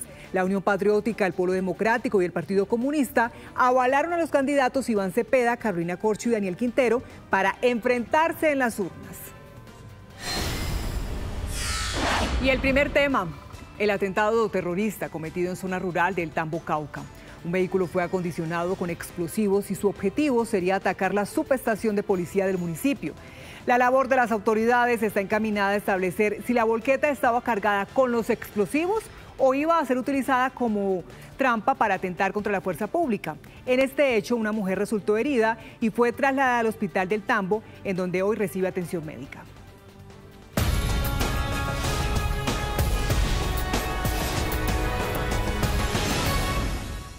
El próximo domingo en la ciudad de Bogotá va a suceder algo histórico y es que por primera vez se va a hacer la demolición controlada de un puente importante, icónico para los capitalinos, es el de la carrera 50 con calle 13. Varios lo hemos transitado precisamente para conectar del oriente al occidente de la ciudad y para hablar de este tema nos encontramos con Orlando Molano, director del IDU. Bienvenido. Nicolás, muchas gracias, muy amables, un saludo a toda la audiencia. Bueno, ya vamos a empezar a deshojar la margarita porque primero pues vamos a hablar de el puente de las avenidas de las Américas. Hoy lo tenemos de esta manera. Así es. Y la idea es que quede un puente bastante importante, 2 rotondas significativas para la movilidad Transmilenio, vehículos particulares. ¿Por qué es necesario demoler estos puentes? Esta imagen es perfecta, Nicolás. Acá ustedes ven lo que está pasando. En este momento lo único que hace son 4 puentes. Efectivamente, miren, ahí si quieren lo devolvemos, qué pena. Devolvemos. Esto es calle 13. En este se ve claramente lo que tenemos que hacer. Primero, la rotonda cambia. Este primer piso efectivamente va a conectar todo lo que son los vehículos particulares, el segundo Transmilenio y el tercero mixto. Tenemos que demolerlo porque la geometría es totalmente distinta para conectar la nueva 13 con las Américas y con la 13 que se va a construir. Sin duda será una obra muy importante para la ciudad de Bogotá. Ya vamos a profundizar un poco más sobre las fases, pero vamos con Tatiana Gordillo porque está en la localidad de Puente Aranda con la gente. También que está muy a la expectativa de lo que esto va a suceder el domingo, no solamente la implosión, pero adicionalmente el beneficio que esta obra va a traer para los bogotanos. Tatiana, buenos días. Hola Nicolás, director, muy buenos días. Pues mire, este es el puente que se va a demoler, ya está cerrado, hasta aquí nomás nos dejan cruzar y lo que ustedes ven atrás mío son unas montañas de arena porque debajo de esas montañas hay unos huecos. En esos huecos pusieron esos artefactos explosivos para que se detone de una manera muy controlada el puente. Eso sí, hay que decirlo y es que la gente no va a ver una gran explosión, sino que va a haber una implosión muy controlada en donde el puente prácticamente va a caer por su propio peso. ¿Cuántos puentes son? Son 4 aquí en la carrera 50 50 con calle 13 y Avenida Américas. Esta es esta intersección importantísima. Pues nosotros estuvimos recorriendo estas obras el día de ayer, antier, estuvimos hablando con la gente, los vecinos que quedan alrededor, que viven, que trabajan muy cerca y que están a la expectativa por esta implosión. Pero además nos dimos a la tarea de buscar también la historia de los 45 años de estos puentes que se acabaría este fin de semana. Estas fotografías corresponden a los años 1980, cuando en Puente Aranda, lo que era una hacienda con un emblemático puente, pasó a ser un conjunto de enormes y concurridas avenidas con una glorieta en la mitad, para luego darle paso a los 4 puentes que hoy conectan las Américas con calle 13 y carrera 50. Bueno, este es un puente de los años 80, más o menos, tiene alrededor de 45 años, un puente que ya no cumple con las normas sismorresistentes. La demolición de este puente va a permitir el inicio de una nueva infraestructura, un puente, un intercambiador de 3 niveles. Este fin de semana los 45 años de historia de estos puentes se acabarán porque serán implosionados. El proceso se hará a través de elementos explosivos que de manera muy controlada derribarán las columnas de tal manera que el puente caiga sin necesidad de generar un impacto mayor. Aquí son 4 puentes, a los 4 puentes que están soportados por 35 columnas. Cada columna tiene unas perforaciones, unos orificios más o menos de 80 centímetros, donde se va a incluir el explosivo que va a permitir que el puente caiga sobre su peso. Para evitar el golpeo, o sea, que golpee duro sobre el piso y eso tiemble mucho, estamos poniendo unas bolsas, unas bolsas de arena. Sin embargo, a la superficie del puente también se le están haciendo unas pequeñas perforaciones previas para facilitar la demolición. Una vez el puente caiga, las placas de concreto que queden en el suelo serán retiradas manualmente. Va a ser una demolición controlada. Actualmente estamos haciendo unos hoyos, más o menos aproximadamente, en este caso en el tablero del puente, más o menos de 50 centímetros. Son hoyos más o menos de 2 pulgadas, donde vamos a incluir todos los elementos que van a implosionar el puente. Aunque se trata de una implosión, la demolición de este puente no va a generar una explosión gigantesca, pero su proceso sí va a tardar alrededor de 54 horas por la cantidad de tráfico que se maneja aquí en esta zona de Puente Aranda. Sin embargo, la ventaja es que se hará en el puente festivo. ¿Qué va a pasar con los vehículos que hoy pasan por debajo de este puente? Porque por encima ya no están pasando, pero por los que pasan por debajo. Ok, este puente a partir de las 4 de la mañana del próximo martes, ya la circulación de los carros particulares va a ser común y corriente. Aunque este tipo de demolición es de mayor costo, disminuye enormemente el tiempo de la obra, pero además evita contratiempos para los ciudadanos. Incluso se espera que no haya una nube de polvo por mucho tiempo en la zona. Estos puentes son en concreto. A diferencia de otras demoliciones que se han presentado en el país, que son a punta de ladrillo, mampostería, que tienen polvo de arena, polvo de cemento, este de concreto no va a generar mucho polvo, eso en 10 segundos va a caer todo ese particulado. A pesar de ello, sí se va a realizar la evacuación de ciudadanos y el cierre de establecimientos varios metros a la redonda para evitar cualquier problema con la población durante la implosión. ¿Ya les avisaron de la demolición del puente? Ya el día sábado. ¿Qué les dijeron? Pues van a hacer la implosión del puente. ¿Ustedes van a trabajar ese día? Pues la verdad no sabemos, la empresa es la que maneja los horarios. ¿Qué le dijeron? Que era el fin de semana. ¿Y va a cerrar ese día? Sí, claro, ese día no trabajamos. Allá nos avisaron. Es el sábado, creo yo. ¿Hasta el lunes? Hasta el lunes, sí, señor. A primera hora ellos dicen. ¿Y ustedes van a cerrar? Sí, claro, nos toca. Pues para mí yo cierro. ¿Y no van a estar acá al día? No, señora, no. A 300 metros nos dijeron que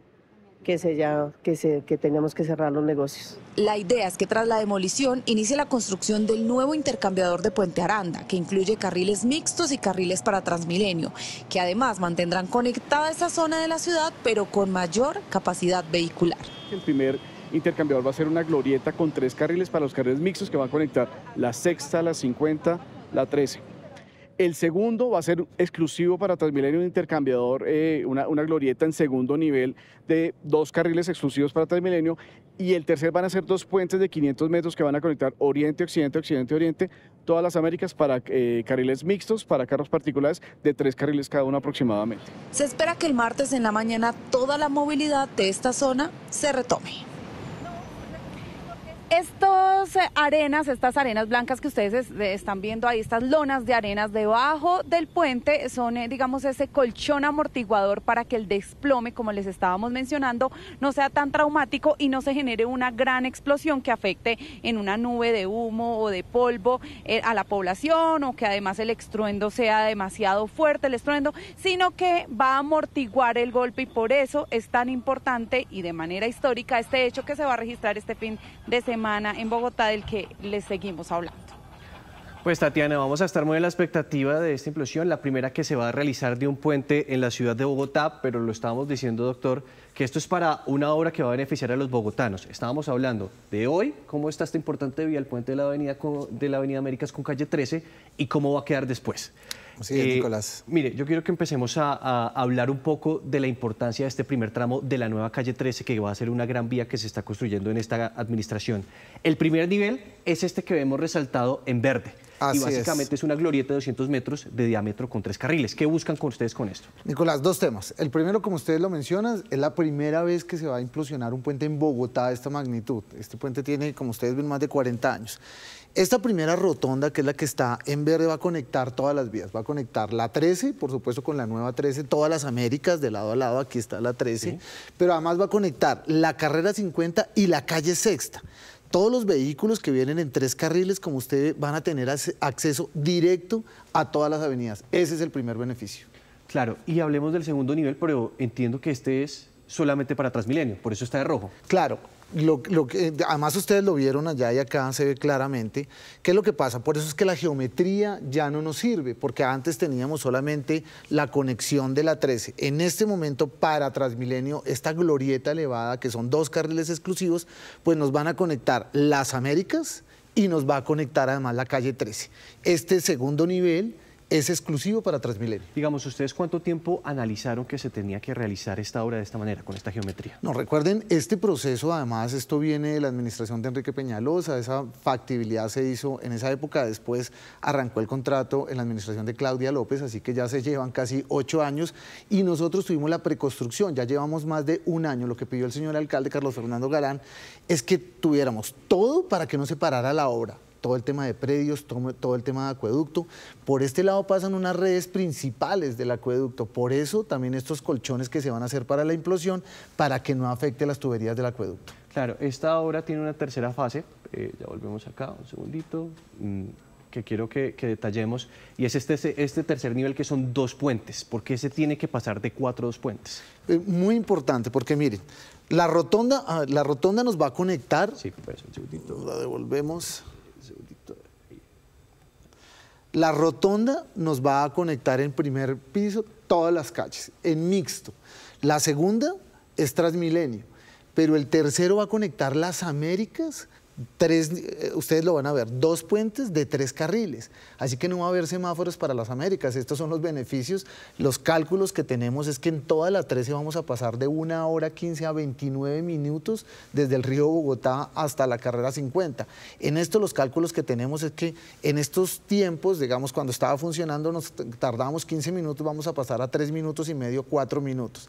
Así que estos beneficios de no tener semáforos, de tener circulación, pero además tener ciclorrutas en el primer piso, pues son una mejor movilidad. Usted menciona algo importante y me gustaría que nos detuviéramos en ese momento, y es ¿cuánto se va a reducir los tiempos de viaje? Muy importante. De toda la 13, recuerden, esto va. Este es el primer grupo, son 7 grupos adicionales. Los 2 primeros ya están contratados. Tenemos que revisar el grupo 2, que hay una controversia, pero efectivamente, de la Boyacá hacia el río Bogotá, y los cálculos que se tienen es que es de 1 hora 10 a 29 minutos hasta este punto. Y solo aquí vamos a pasar de 13-15 minutos a 3-4 minutos. Claro, ¿y cuánto cuesta esta obra? Porque no solamente usted dice, ya estamos en etapa de preconstrucción, pero levantar todo esto como lo estamos viendo en este render, me imagino que debe ser muy costoso. Muy importante. Este grupo está alrededor de los 506.000 millones de pesos. Y ya están todos garantizados. Ya está todo garantizado, ya arranca la obra, como ustedes vieron, arranca la nueva 13. Este es el primer grupo, ya vamos a darle, digamos, los anuncios de la 13 de lo que falta, pero esto es un beneficio para todo Bogotá, se está transformando. Bueno, ya vamos a ir desarrollando un poco más sobre esta obra, porque la implosión de los puentes de la calle 13 también tienen una estrategia ambiental. Ya se han reubicado 678 árboles de la zona y precisamente, pues, doctor María Alejandra Ríos, nuestra compañera, nos hizo la siguiente nota. Herman Martínez conoce más que nadie los árboles de la calle 13. Lleva más de 10 años pendiente de esta zona y pidiendo a las autoridades cuidarla como se merece. Ahora, con la implosión de los 2 puentes este domingo, teme que haya una afectación en la flora y la fauna. Este impacto es bastante grande porque el diseño del anillo de puentes que se van a construir le sigue quitando zona verde, especialmente a la avenida calle 13. Pero además, Herman dice que en las ramas de estos árboles viven diferentes tipos de aves como las palomas sabaneras y las mirlas, que construyen sus nidos en las copas y sobrevuelan toda la calle 13. Estos animales también pueden sufrir por las obras. Tiene que haber una evacuación de aves, hay unas técnicas, ellos las conocen y con los mismos contratistas de estas obras, ellos sí han venido trabajando ese tema con un inventario de nidos y que el ave por lo menos se desplace un momento. La preocupación de este ambientalista ya había sido notada por el IDU, que trazó una estrategia para proteger a la fauna mientras se realiza la implosión. Hemos identificado 12 especies de avifauna, las cuales serán ahuyentadas de manera previa a la implosión durante 2 momentos a través de alarmas sonoras que ayudarán a que las especies identifiquen el sonido y salgan de la zona. Otra preocupación son los árboles que están en el corredor y en las zonas aledañas a la obra. Esta palmera fénix es una de las 8 palmeras que han trasladado en las últimas 24 horas y que hace parte de todo el proyecto del traslado de árboles en la obra de la nueva 13, aquí en la intersección de la calle 13, la carrera 50 y la avenida de las Américas. Se han trasladado en estos últimos meses 178 árboles que estaban en esta zona. También se tomarán medidas para manejar los residuos que queden tras los 8 segundos que dura la implosión. Adicionalmente, se manejará los residuos de construcción y demolición, que aproximadamente van a ser 7.900 metros cúbicos que van a ser reutilizados dentro de la misma obra. Con esa cantidad de escombros se podrían llenar un poco más de 3 piscinas olímpicas. Tras la intervención se realizará un lavado con agua industrial y se limpiarán los árboles para que no les quede ningún tipo de polvo. Doctor Molano, entiendo que ustedes van a tener un plan para rehabilitar ambientalmente esta zona. Muy importante, mire, todos los proyectos que estamos manejando nosotros además tenemos una norma y es que tenemos que poner 5 veces más los árboles que quitamos. Como ustedes ven, estamos trasladando los que efectivamente podemos trasladar, en los que no, pues vamos a plantar nuevos árboles, pero además nativos. Estamos haciendo ese esfuerzo en todos los proyectos. Pero adicionalmente esto va a tener sistemas de drenaje urbano, así que ambientalmente de verdad vamos a mejorar al contrario la zona. Una pregunta que se está haciendo hasta ahora la gente es, vamos a estar muy en la expectativa de este proyecto, pero ¿cuándo vamos a tener el primer y el segundo nivel listos? Nicolás, muy importante esto. Mire, la verdad es que nosotros en el 2027 debemos habilitar la glorieta elevado y los puentes de las Américas. En el 2028 el primer piso debería quedar en el primer semestre del 2028. Nosotros la verdad estamos haciendo todo el esfuerzo para entregarle a los bogotanos, como lo ha pedido el señor alcalde, es efectivamente entregar la glorieta y los 2 puentes de las Américas. Es el cronograma de entrega. Esta es una importante obra, como se dice, la nueva calle 13. Pero ahora sí vamos a lo que va a suceder el próximo domingo y es la implosión de estos 2 puentes. Ustedes ya tienen un plan de manejo. ¿En qué consiste? Muy importante. Mire, Nicolás, en esto hemos estado más de 25 entidades. La semana pasada el señor alcalde hizo una reunión con todos y cada uno le entregó un reporte. Aquí hemos tenido en cuenta todos los detalles, por supuesto las personas primero, todo el tema de vendedores, tanto ambulantes, el tema de habitantes de calle, integración, ha estado revisando, hemos revisado con la policía, con Integración, IDIGER, bomberos, todos al tanto de esto. Acueducto pendiente de las tuberías, por eso es que vamos a hacer estos colchones. ¿Qué va a pasar? Nosotros vamos a tener primero un perímetro de 50 metros, que es lo que efectivamente va a afectar la implosión, después el segundo de 100 metros, básicamente que es el que está amarillo, y el tercero es el de los 150 metros. Ahí no puede haber absolutamente nadie. En los 150 metros, pues ya están el personal autorizado, nosotros vamos a estar, yo voy a estar, pues, desde el día de hoy efectivamente visitando la obra hasta el día domingo. Recuerden, vamos a hacer cierres. Los cierres van a arrancar el sábado a las 11 de la noche y van a terminarse el martes a las 4 de la mañana para mixtos. El día domingo vamos a cerrar Transmilenio desde la madrugada hasta las 2, 3 de la tarde y ya con esto efectivamente vamos a recuperar el PMT que tenemos autorizado el día de hoy. Entiendo que en esta zona la línea naranja y la línea roja son cerca de 6.000 personas las que fueron evacuadas. La verdad es, mejor dicho, en esta zona como son solo industrias, efectivamente ustedes ven acá son las bodegas, nosotros evacuamos y es un tema de seguridad las personas aledañas a la zona verde, digamos, a la línea verde. Como usted dice, son 6.000 personas, son 37 actas de vecindario que se hicieron, tenemos básicamente son bodegas, solo unos edificios que quedan a más de 150 metros. Entiendo que la empresa que va a hacer como la implosión de este puente es la misma que se encargó en Medellín del edificio Space y el edificio Mónaco. Es Atila, Nicolás, estamos absolutamente tranquilos. La verdad, es la mejor empresa, la que tiene más experiencia y la que nos da más tranquilidad. Una última pregunta y es, los que tienen su comercio, sus empresas, su fábrica cerca o incluso su residencia, dicen, venga, esto no me va a tumbar el vidrio, no me va a generar grietas en los muros. ¿Cómo ustedes están trabajando en ese tema? Por eso es una demolición controlada, es una implosión y lo que estamos buscando efectivamente es hacer, primero, ganarnos un año de obra, muy importante. Esto se va a hacer en 11 segundos y nos vamos a tardar solamente un mes, mes y medio recogiendo los escombros. Si hay alguna afectación, ya tenemos unos números de teléfono, tenemos un WhatsApp, por si, pues, Dios no lo quiera, hay algo que pase.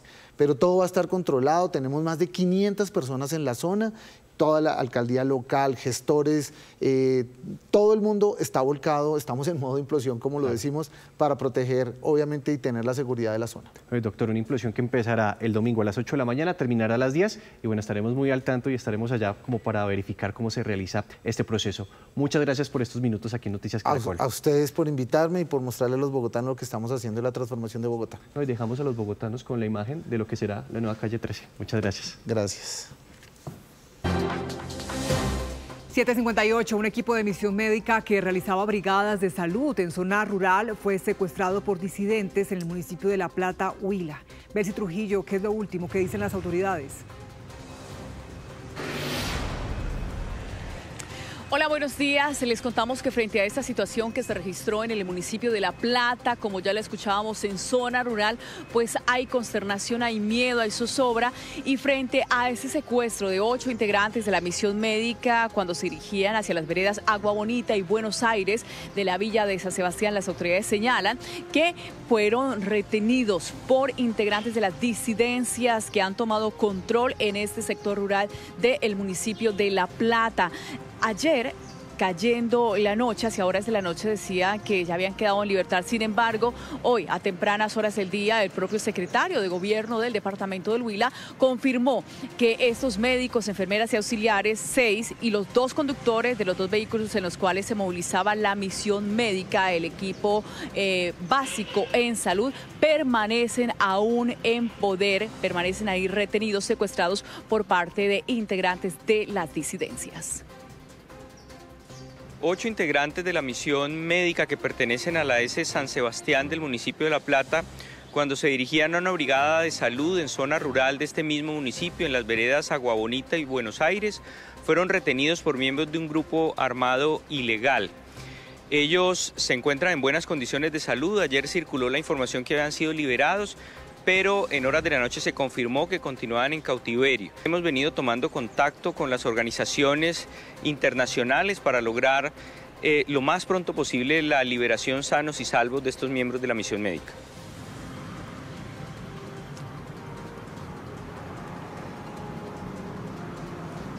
Las autoridades en esta zona del país continúan con los contactos respectivos con organizaciones nacionales e internacionales que permitan ese acercamiento y que estas personas que fueron detenidas, secuestradas por disidencias de las FARC en el municipio de La Plata regresen sanos y salvos. Pero además es la petición que también han lanzado los familiares de estas personas allí en La Plata, Huila, que por favor les respeten su vida y que retornen pronto al seno de su hogar.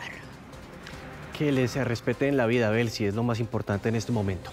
El parte médico inicial de Karina Rincón, la mujer que fue agredida por su expareja con un martillo, no era alentador.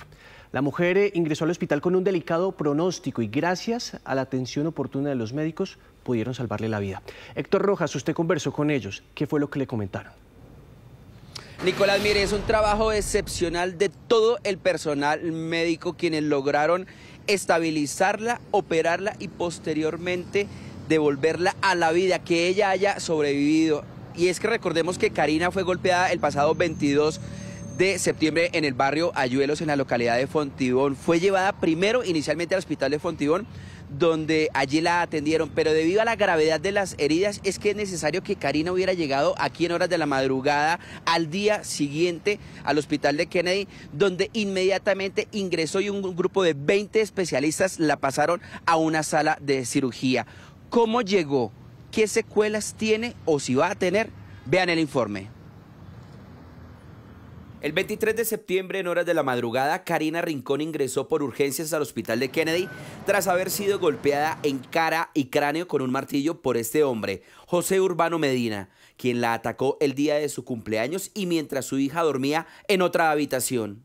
Se le hacen las imágenes, evidenciamos que tiene múltiples fracturas en cráneo, en la región frontal, se traslada inmediatamente a salas de cirugía, una cirugía extensa de más o menos 10 horas, hubo necesidad de reconstruir parte de su hueso frontal, parte de su hueso occipital, se le retiró la esquirla ósea que tenía, se le hicieron múltiples lavados. Karina fue golpeada por su expareja sentimental 20 veces, 17 en el cráneo y 3 en la cara.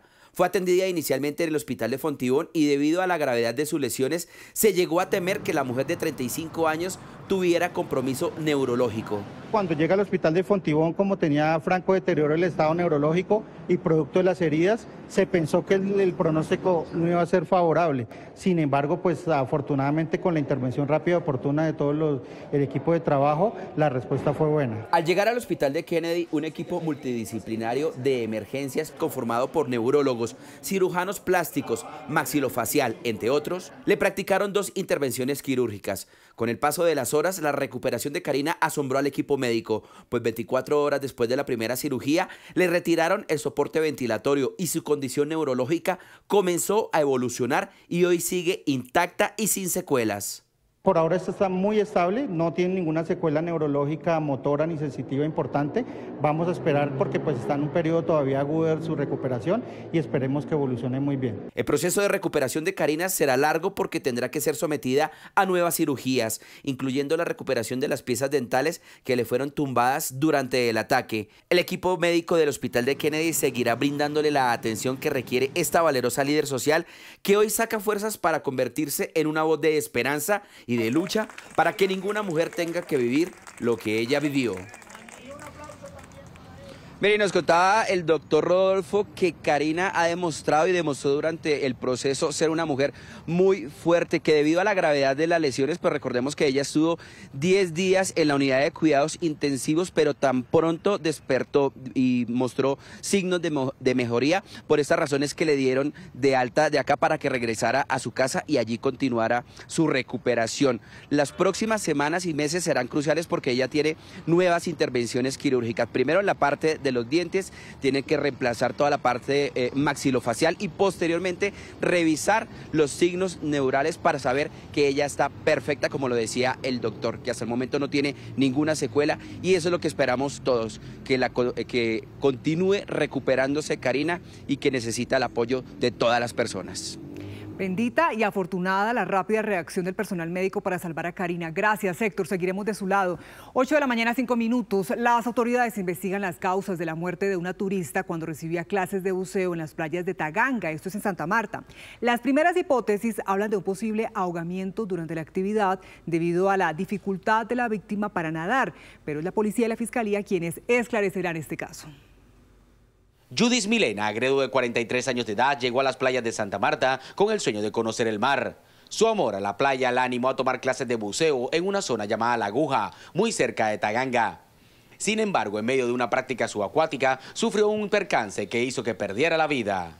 El fallecimiento por inmersión de una turista que presuntamente realizaba actividades de buceo en estas playas. El Instituto Distrital de Turismo de Santa Marta activó los canales de información para poder obtener y recopilar la información precisa respecto de los hechos ocurridos. Las autoridades adelantan las investigaciones para determinar si la turista caucana contaba con los equipos de seguridad adecuados y el acompañamiento necesario para realizar la práctica de buceo. El Instituto Distrital de Turismo sigue acompañando las actividades de inspección, vigilancia y control para hacerle seguimiento a todos los establecimientos que prestan un servicio o una actividad turística dentro de nuestra ciudad, porque para nosotros es muy importante que los turistas sepan que están en un territorio que cumple con las normas exigidas. En Santa Marta, la autoridad encargada de inspeccionar las casas de buceo es la Policía de Turismo. Sin embargo, ante el lamentable suceso, la institución no ha publicado declaraciones, mientras los familiares de la turista llegarán a la ciudad en las próximas horas. Mucha atención porque a esta hora en Medellín se anuncian medidas para evitar un racionamiento de energía como consecuencia del mantenimiento de la planta de regasificación en Cartagena. Alfonso Cárcamo, ¿qué están diciendo las autoridades energéticas? Nicolás, así es, estamos aquí en XM donde habla a esta hora la ministra encargada Karen Schutz y pues da esas buenas nuevas principalmente para la costa caribe colombiana. Escuchemos lo que está diciendo en estos momentos. Lo más importante es aclarar precisamente lo que usted mencionaba, viceministra, que no habrá apagón como mucha gente está diciendo. Es muy importante que tenga la tranquilidad, la seguridad energética que se tiene hoy en día en la región Caribe. Después de una negociación hasta las 2 de la mañana, Ecopetrol logró venderle todo el gas que se requiere para que las térmicas de la región Caribe, Termobarranquilla, Termoflores y Termocandelaria, puedan garantizar seguridad energética durante este fin de semana específico ante un programa de mantenimiento preventivo y programado de la planta de regasificación. A las 2 de la mañana se cerraron todas estas obligaciones de contratación de suministro de gas natural, lo que va a permitir que ahorita, antes de las 8 de la mañana, puedan hacer las declaraciones de disponibilidad de todas estas plantas para poder garantizar la demanda prevista y proyectada durante este fin de semana en la región Caribe, específicamente en los departamentos de Atlántico, Bolívar, Magdalena y Magdalena. César. Ministra, en directo para Noticias Caracol, ¿habrá racionamiento? ¿Nos puede confirmar nuevamente para que todos nuestros televidentes estén claros con ese tema? Y usted decía, hablaba de la demanda, ¿disminuirá en ese puente festivo y por eso hacen ese tratamiento en ese puente festivo, este mantenimiento? Claro que sí. Voy a empezar por lo último. El sistema fue muy cuidadoso en aprobar este mantenimiento durante un fin de semana festivo. Adicionalmente a que la demanda va a disminuir durante este fin de semana festivo porque no hay tanta productividad durante este fin de semana. Adicionalmente también tenemos efectos climáticos que nos permiten inferir que la demanda se va a bajar un poco ante las lluvias que habrán en la región Caribe durante este fin de semana. Entonces tenemos un elemento positivo y es que la demanda va a disminuir, la demanda de carácter residencial y comercial, y igualmente la demanda industrial. También instamos a que por favor todos los usuarios de la región Caribe hagamos un uso racional y eficiente de la energía durante este fin de semana. Y la buena noticia es que sí contamos con el gas suficiente para que haya generación de seguridad en la región Caribe, específicamente en los departamentos de Atlántico, Bolívar, Magdalena y Cesar y La Guajira. Entonces, a través de un esfuerzo articulado por parte del Gobierno Nacional, liderado a través del Ministerio de Minas y Energía y con los miembros de la Comisión Asesora de Seguimiento de la Situación Energética del Mercado, contamos hoy en día con el gas requerido para que la generación térmica pueda suplir la demanda de la región Caribe. Y es muy importante, y quiero acatar y ser empática, no podemos tener desinformación. Aquí no hay racionamiento. Esto se debe simplemente a un procedimiento programado y preventivo, donde sale a mantenimiento una planta de regasificación y identificamos que la otra fuente de suministro, además del gas importado de la planta, es el suministro de gas natural y nacional del país. ¿Habrá un cambio en las tarifas a raíz pues, de la escasez de gas? No hay un cambio pues, en las tarifas debido al mantenimiento de la planta SPEC. Simplemente se reorganizaron las asignaciones y priorización del gas disponible y evidentemente hay unos costos asociados al transporte de gas que va a provenir específicamente de los campos de Cusiana y Cupiagua y Floreña. Aquí vemos cómo el gas del interior también puede ser una herramienta de coordinación para poder proveer el gas requerido por las térmicas en la región Caribe. Ministra, ¿de dónde va a sacar Ecopetrol todos esos suministros para que no haya ese racionamiento en la costa Caribe? Precisamente la circular que expidió ayer el Ministerio de Minas y Energía es dándole la flexibilización a Ecopetrol para que él, en el marco de su autonomía y de su gestión comercial y contractual, pueda estipular cuáles son la reorganización que él definirá, si podrá venir del gas que tenían destinado para sus refinerías o el gas que tenía destinado para cumplir con su autogeneración propia o con determinados clientes del sector industrial, pero es una definición que tendrá que tomar Ecopetrol al haber cumplido ya con liberar ese gas y ofertarlo a la generación térmica. ¿Esto de alguna manera afectará la venta de otros combustibles o no? ¿Lo descartan? No, definitivamente. Como les comentaba anteriormente, hay una planeación articulada de todos los elementos de la red, incluyendo los combustibles sustitutos para el tema de gas. Por lo tanto, hay una priorización por parte de los generadores, al igual es de la industria, en dejar de consumir gas y sustituirlo por otro combustible, siempre en aras del bien común, que es garantizar la seguridad energética del país. Por lo tanto, tenemos una matriz energética lo suficientemente diversa para poder garantizar el suministro. Si bien hay faltantes, hemos venido coordinando que no va a haber racionamiento y soy enfática en el tema. Esto es simplemente una labor de coordinación de cómo podemos reorganizar y priorizar la cantidad de gas que existe disponible para que pueda haber seguridad energética en la región Caribe. Mucha atención porque se acaba de registrar otro atentado contra un guardia del IMPEC. Esta vez el ataque armado ocurrió en Cartagena, donde sicarios dispararon contra el dragoneante Juan Camilo Palacios Figueredo cuando llegaba a su casa. El guardia del IMPEC recibió 2 impactos de arma de fuego y es atendido a esta hora en un centro hospitalario. Y a las 8 de la mañana, 47 minutos, hablamos de las alertas que se encienden frente a un contrato para la creación de una aplicación móvil para transacciones y consultas de los usuarios del ICETEX. Las denuncias las presentó la representante a la Cámara de la Alianza Verde, Catherine Jubinao. Representante, buenos días. ¿Y cómo es la historia? ¿Por qué hay sospechas frente a este contrato? Eduardo, muy buenos días y gracias por la invitación. Saludo a la audiencia de Noticias Caracol. Pues ayer en el Congreso de la República hicimos una primera denuncia de varias que vamos a hacer, en donde demostramos irregularidades en un proceso contractual en el ICETEX para el desarrollo de una aplicación móvil. Los 2 hallazgos principales, ¿cuáles fueron? Primero, estarían inflando el valor de lo que cuesta la aplicación, de más o menos 1.000 millones de pesos que cuesta a precios de mercado, porque nosotros ya hemos hecho unas averiguaciones propias, a un valor de 10.696 millones. Primer tema. Entonces, quieren inflar una app por hasta 11 veces su valor. Y lo segundo es que en un proceso opaco e irregular, básicamente quieren direccionar este contrato a una empresa de Caldas que se llama Infotic. Ayer presentamos todas las evidencias y le estamos solicitando en este momento a los entes de control suspender del todo esa contratación y que empiece de nuevo como una convocatoria pública, y le estamos pidiendo al ICETEX no adjudicar este contrato que puede significar un detrimento patrimonial para la entidad. Hay una primera sospecha, doctora Jubinao, y tiene que ver con estos correos que usted mostraba en la presentación y que vamos a ver nosotros en pantalla, donde le envían supuestamente a algunas compañías un correo desde el ICETEX pidiéndoles unas ofertas, ¿no? Esto, digamos, en términos de contratación no es usual. Es muy opaco, porque ellos, en vez de abrir una convocatoria pública en la plataforma de contratación SECOP, en donde cerca de 2.082, ojo, proveedores en este momento del SECOP pueden desarrollar apps.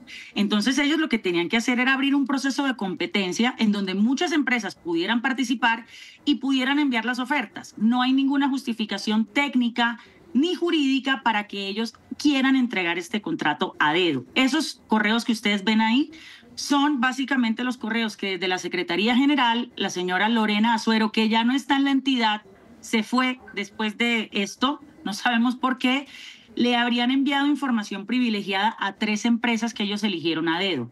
Gracias a esos correos, ellos pudieron inflar los precios de la app porque casualmente las 3 empresas envían cotizaciones en el orden de los 12.000 millones de pesos.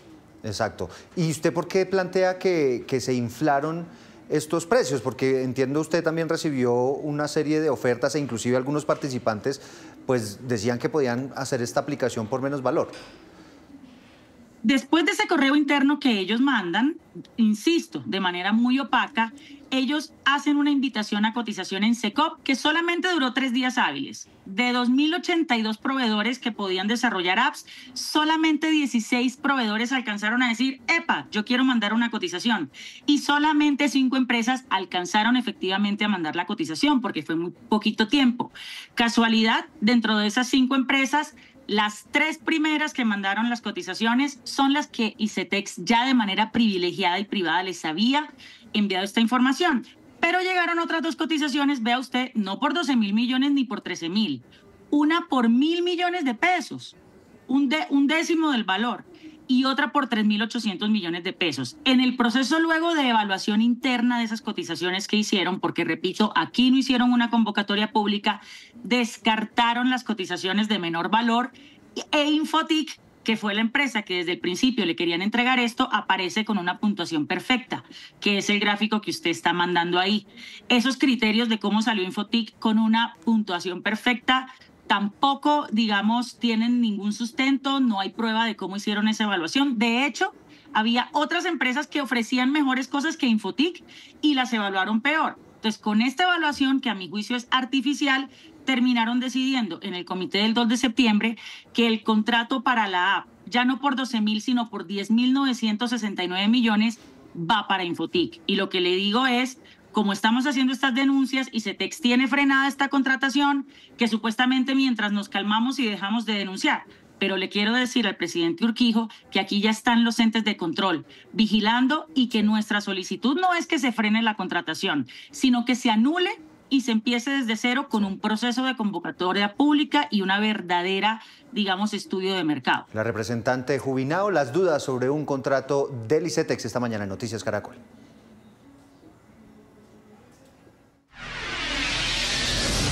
8:52, mucha atención porque el presidente ruso Vladimir Putin admitió que sus fuerzas derribaron el avión de pasajeros de Azerbaijan Airlines que se estrelló en diciembre del año pasado y que dejó 38 muertos. Putin hizo esta declaración durante una reunión con el presidente de Azerbaiyán. Mirándolo a los ojos, admitió que sus defensas lanzaron un ataque contra Ucrania y por accidente derribaron una aeronave que viajaba con 67 pasajeros a bordo el 25 de diciembre cuando volaba de la capital azerbaiyana, Bakú, a la ciudad rusa de Grozny. El mandatario añadió que su país hará lo necesario por ofrecer una compensación. En medio de la expectativa por el acuerdo de paz en Gaza, se registran por lo menos 10 muertos durante las últimas horas en el enclave palestino.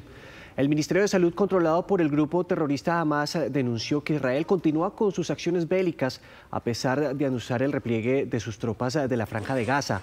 Entre tanto, a las 10 de la mañana hora de Colombia, el primer ministro de Israel, Benjamín Netanyahu, se reunirá con su gabinete para evaluar este plan de paz para que pueda ser implementado. Y este histórico anuncio ha causado todo tipo de reacciones y celebraciones en las 2 partes del conflicto, principalmente en Gaza.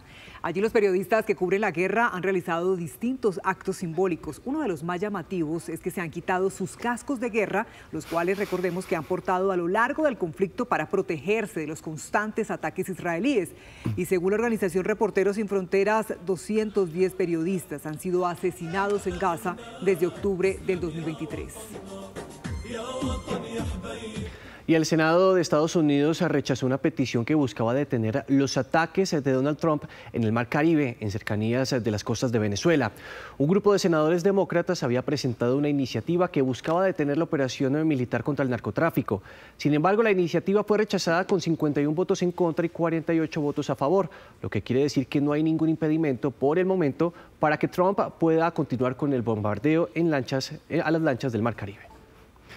Los familiares de las 5 mujeres que desaparecieron hace una semana tras el naufragio de un barco en aguas del Pacífico hicieron un llamado a las autoridades para que no se frenen las labores de búsqueda. Para los familiares de la señora Luzneida Anchico Reina y su hija de 10 años de edad, Yusi Daney Anchico, estos días han sido de tristeza e incertidumbre, pues no se sabe nada de ellas después del naufragio del pasado viernes. La verdad muy estresante porque pues hemos estado aquí esperando a ver qué noticias traen, qué es lo que dicen, pero nada, esta es la fecha que nada. Tampoco han encontrado a Aide Lorena Caicedo, Melfi Adriana Estupiñán y Eiden María Cuenú, por lo que sus familiares, dentro de la angustia, hacen un llamado para que no cese la búsqueda. Que más que el discurso sea la acción, nosotros necesitamos ver genuinamente el interés de las autoridades que están buscando a nuestros familiares y que se puedan tener en cuenta todo este tema de corregir esa búsqueda, porque de lo contrario es como buscar una aguja en un pajar. Una de las preocupaciones es que no se conoce el sitio exacto del hundimiento del barco Don Alfredo, lo que dificulta las operaciones de rescate. No estamos viendo en estos momentos el cubrimiento y el acompañamiento. Si no fuera por ustedes, nosotros estaríamos invisibilizados. Son 3 mujeres adultas y 2 menores de edad, de quienes hasta el momento no se conoce su paradero. Imaginamos esa angustia. 8:59, momento de conocer qué tendremos en nuestra señal digital Noticias Caracol en vivo. María Camila Roa, buenos días. Nicolás, Daniela, qué gusto saludarlos en esta mañana de jueves, donde vamos a tener todos los detalles y las miradas alrededor de la noticia más importante en el mundo en este momento. La firma de la primera fase del acuerdo de paz en Gaza, impulsado por el presidente de Estados Unidos, Donald Trump. Estén muy pendientes porque aproximadamente en 1 hora, a las 6 de la tarde, hora Israel, se dará esa votación para ver si el gabinete del primer ministro Benjamín Netanyahu ratifica o no lo que es el inicio de este acuerdo con la ratificación del cese al fuego allí en Gaza. Vamos a hablar también en Noticias Nacionales del secuestro, el terrible secuestro de esta misión médica en La Plata, Huila, por parte de la estructura Hernando González a costa de las disidencias de las FARC. Estaremos en terreno y por supuesto tendremos también los homenajes al profe argentino Miguel Ángel Russo. Vamos a hablar de su paso por Colombia, vamos a tener voces muy cercanas a él y analizar su legado, sí, en el mundo del deporte, pero también sus mensajes de vida, como por ejemplo el amor lo cura todo. Los esperamos en esta emisión. Chao. En minutos nos conectamos con usted, María Camila, y estas fueron las noticias. Los invitamos a escanear con su celular el código QR que está apareciendo en pantalla para que podamos descubrir más historias que tenemos en nuestro canal digital. Y a las 12:30 del día tendremos una nueva edición informativa. En el canal Caracol ya viene Día a Día. Somos Noticias Caracol. Primero la gente.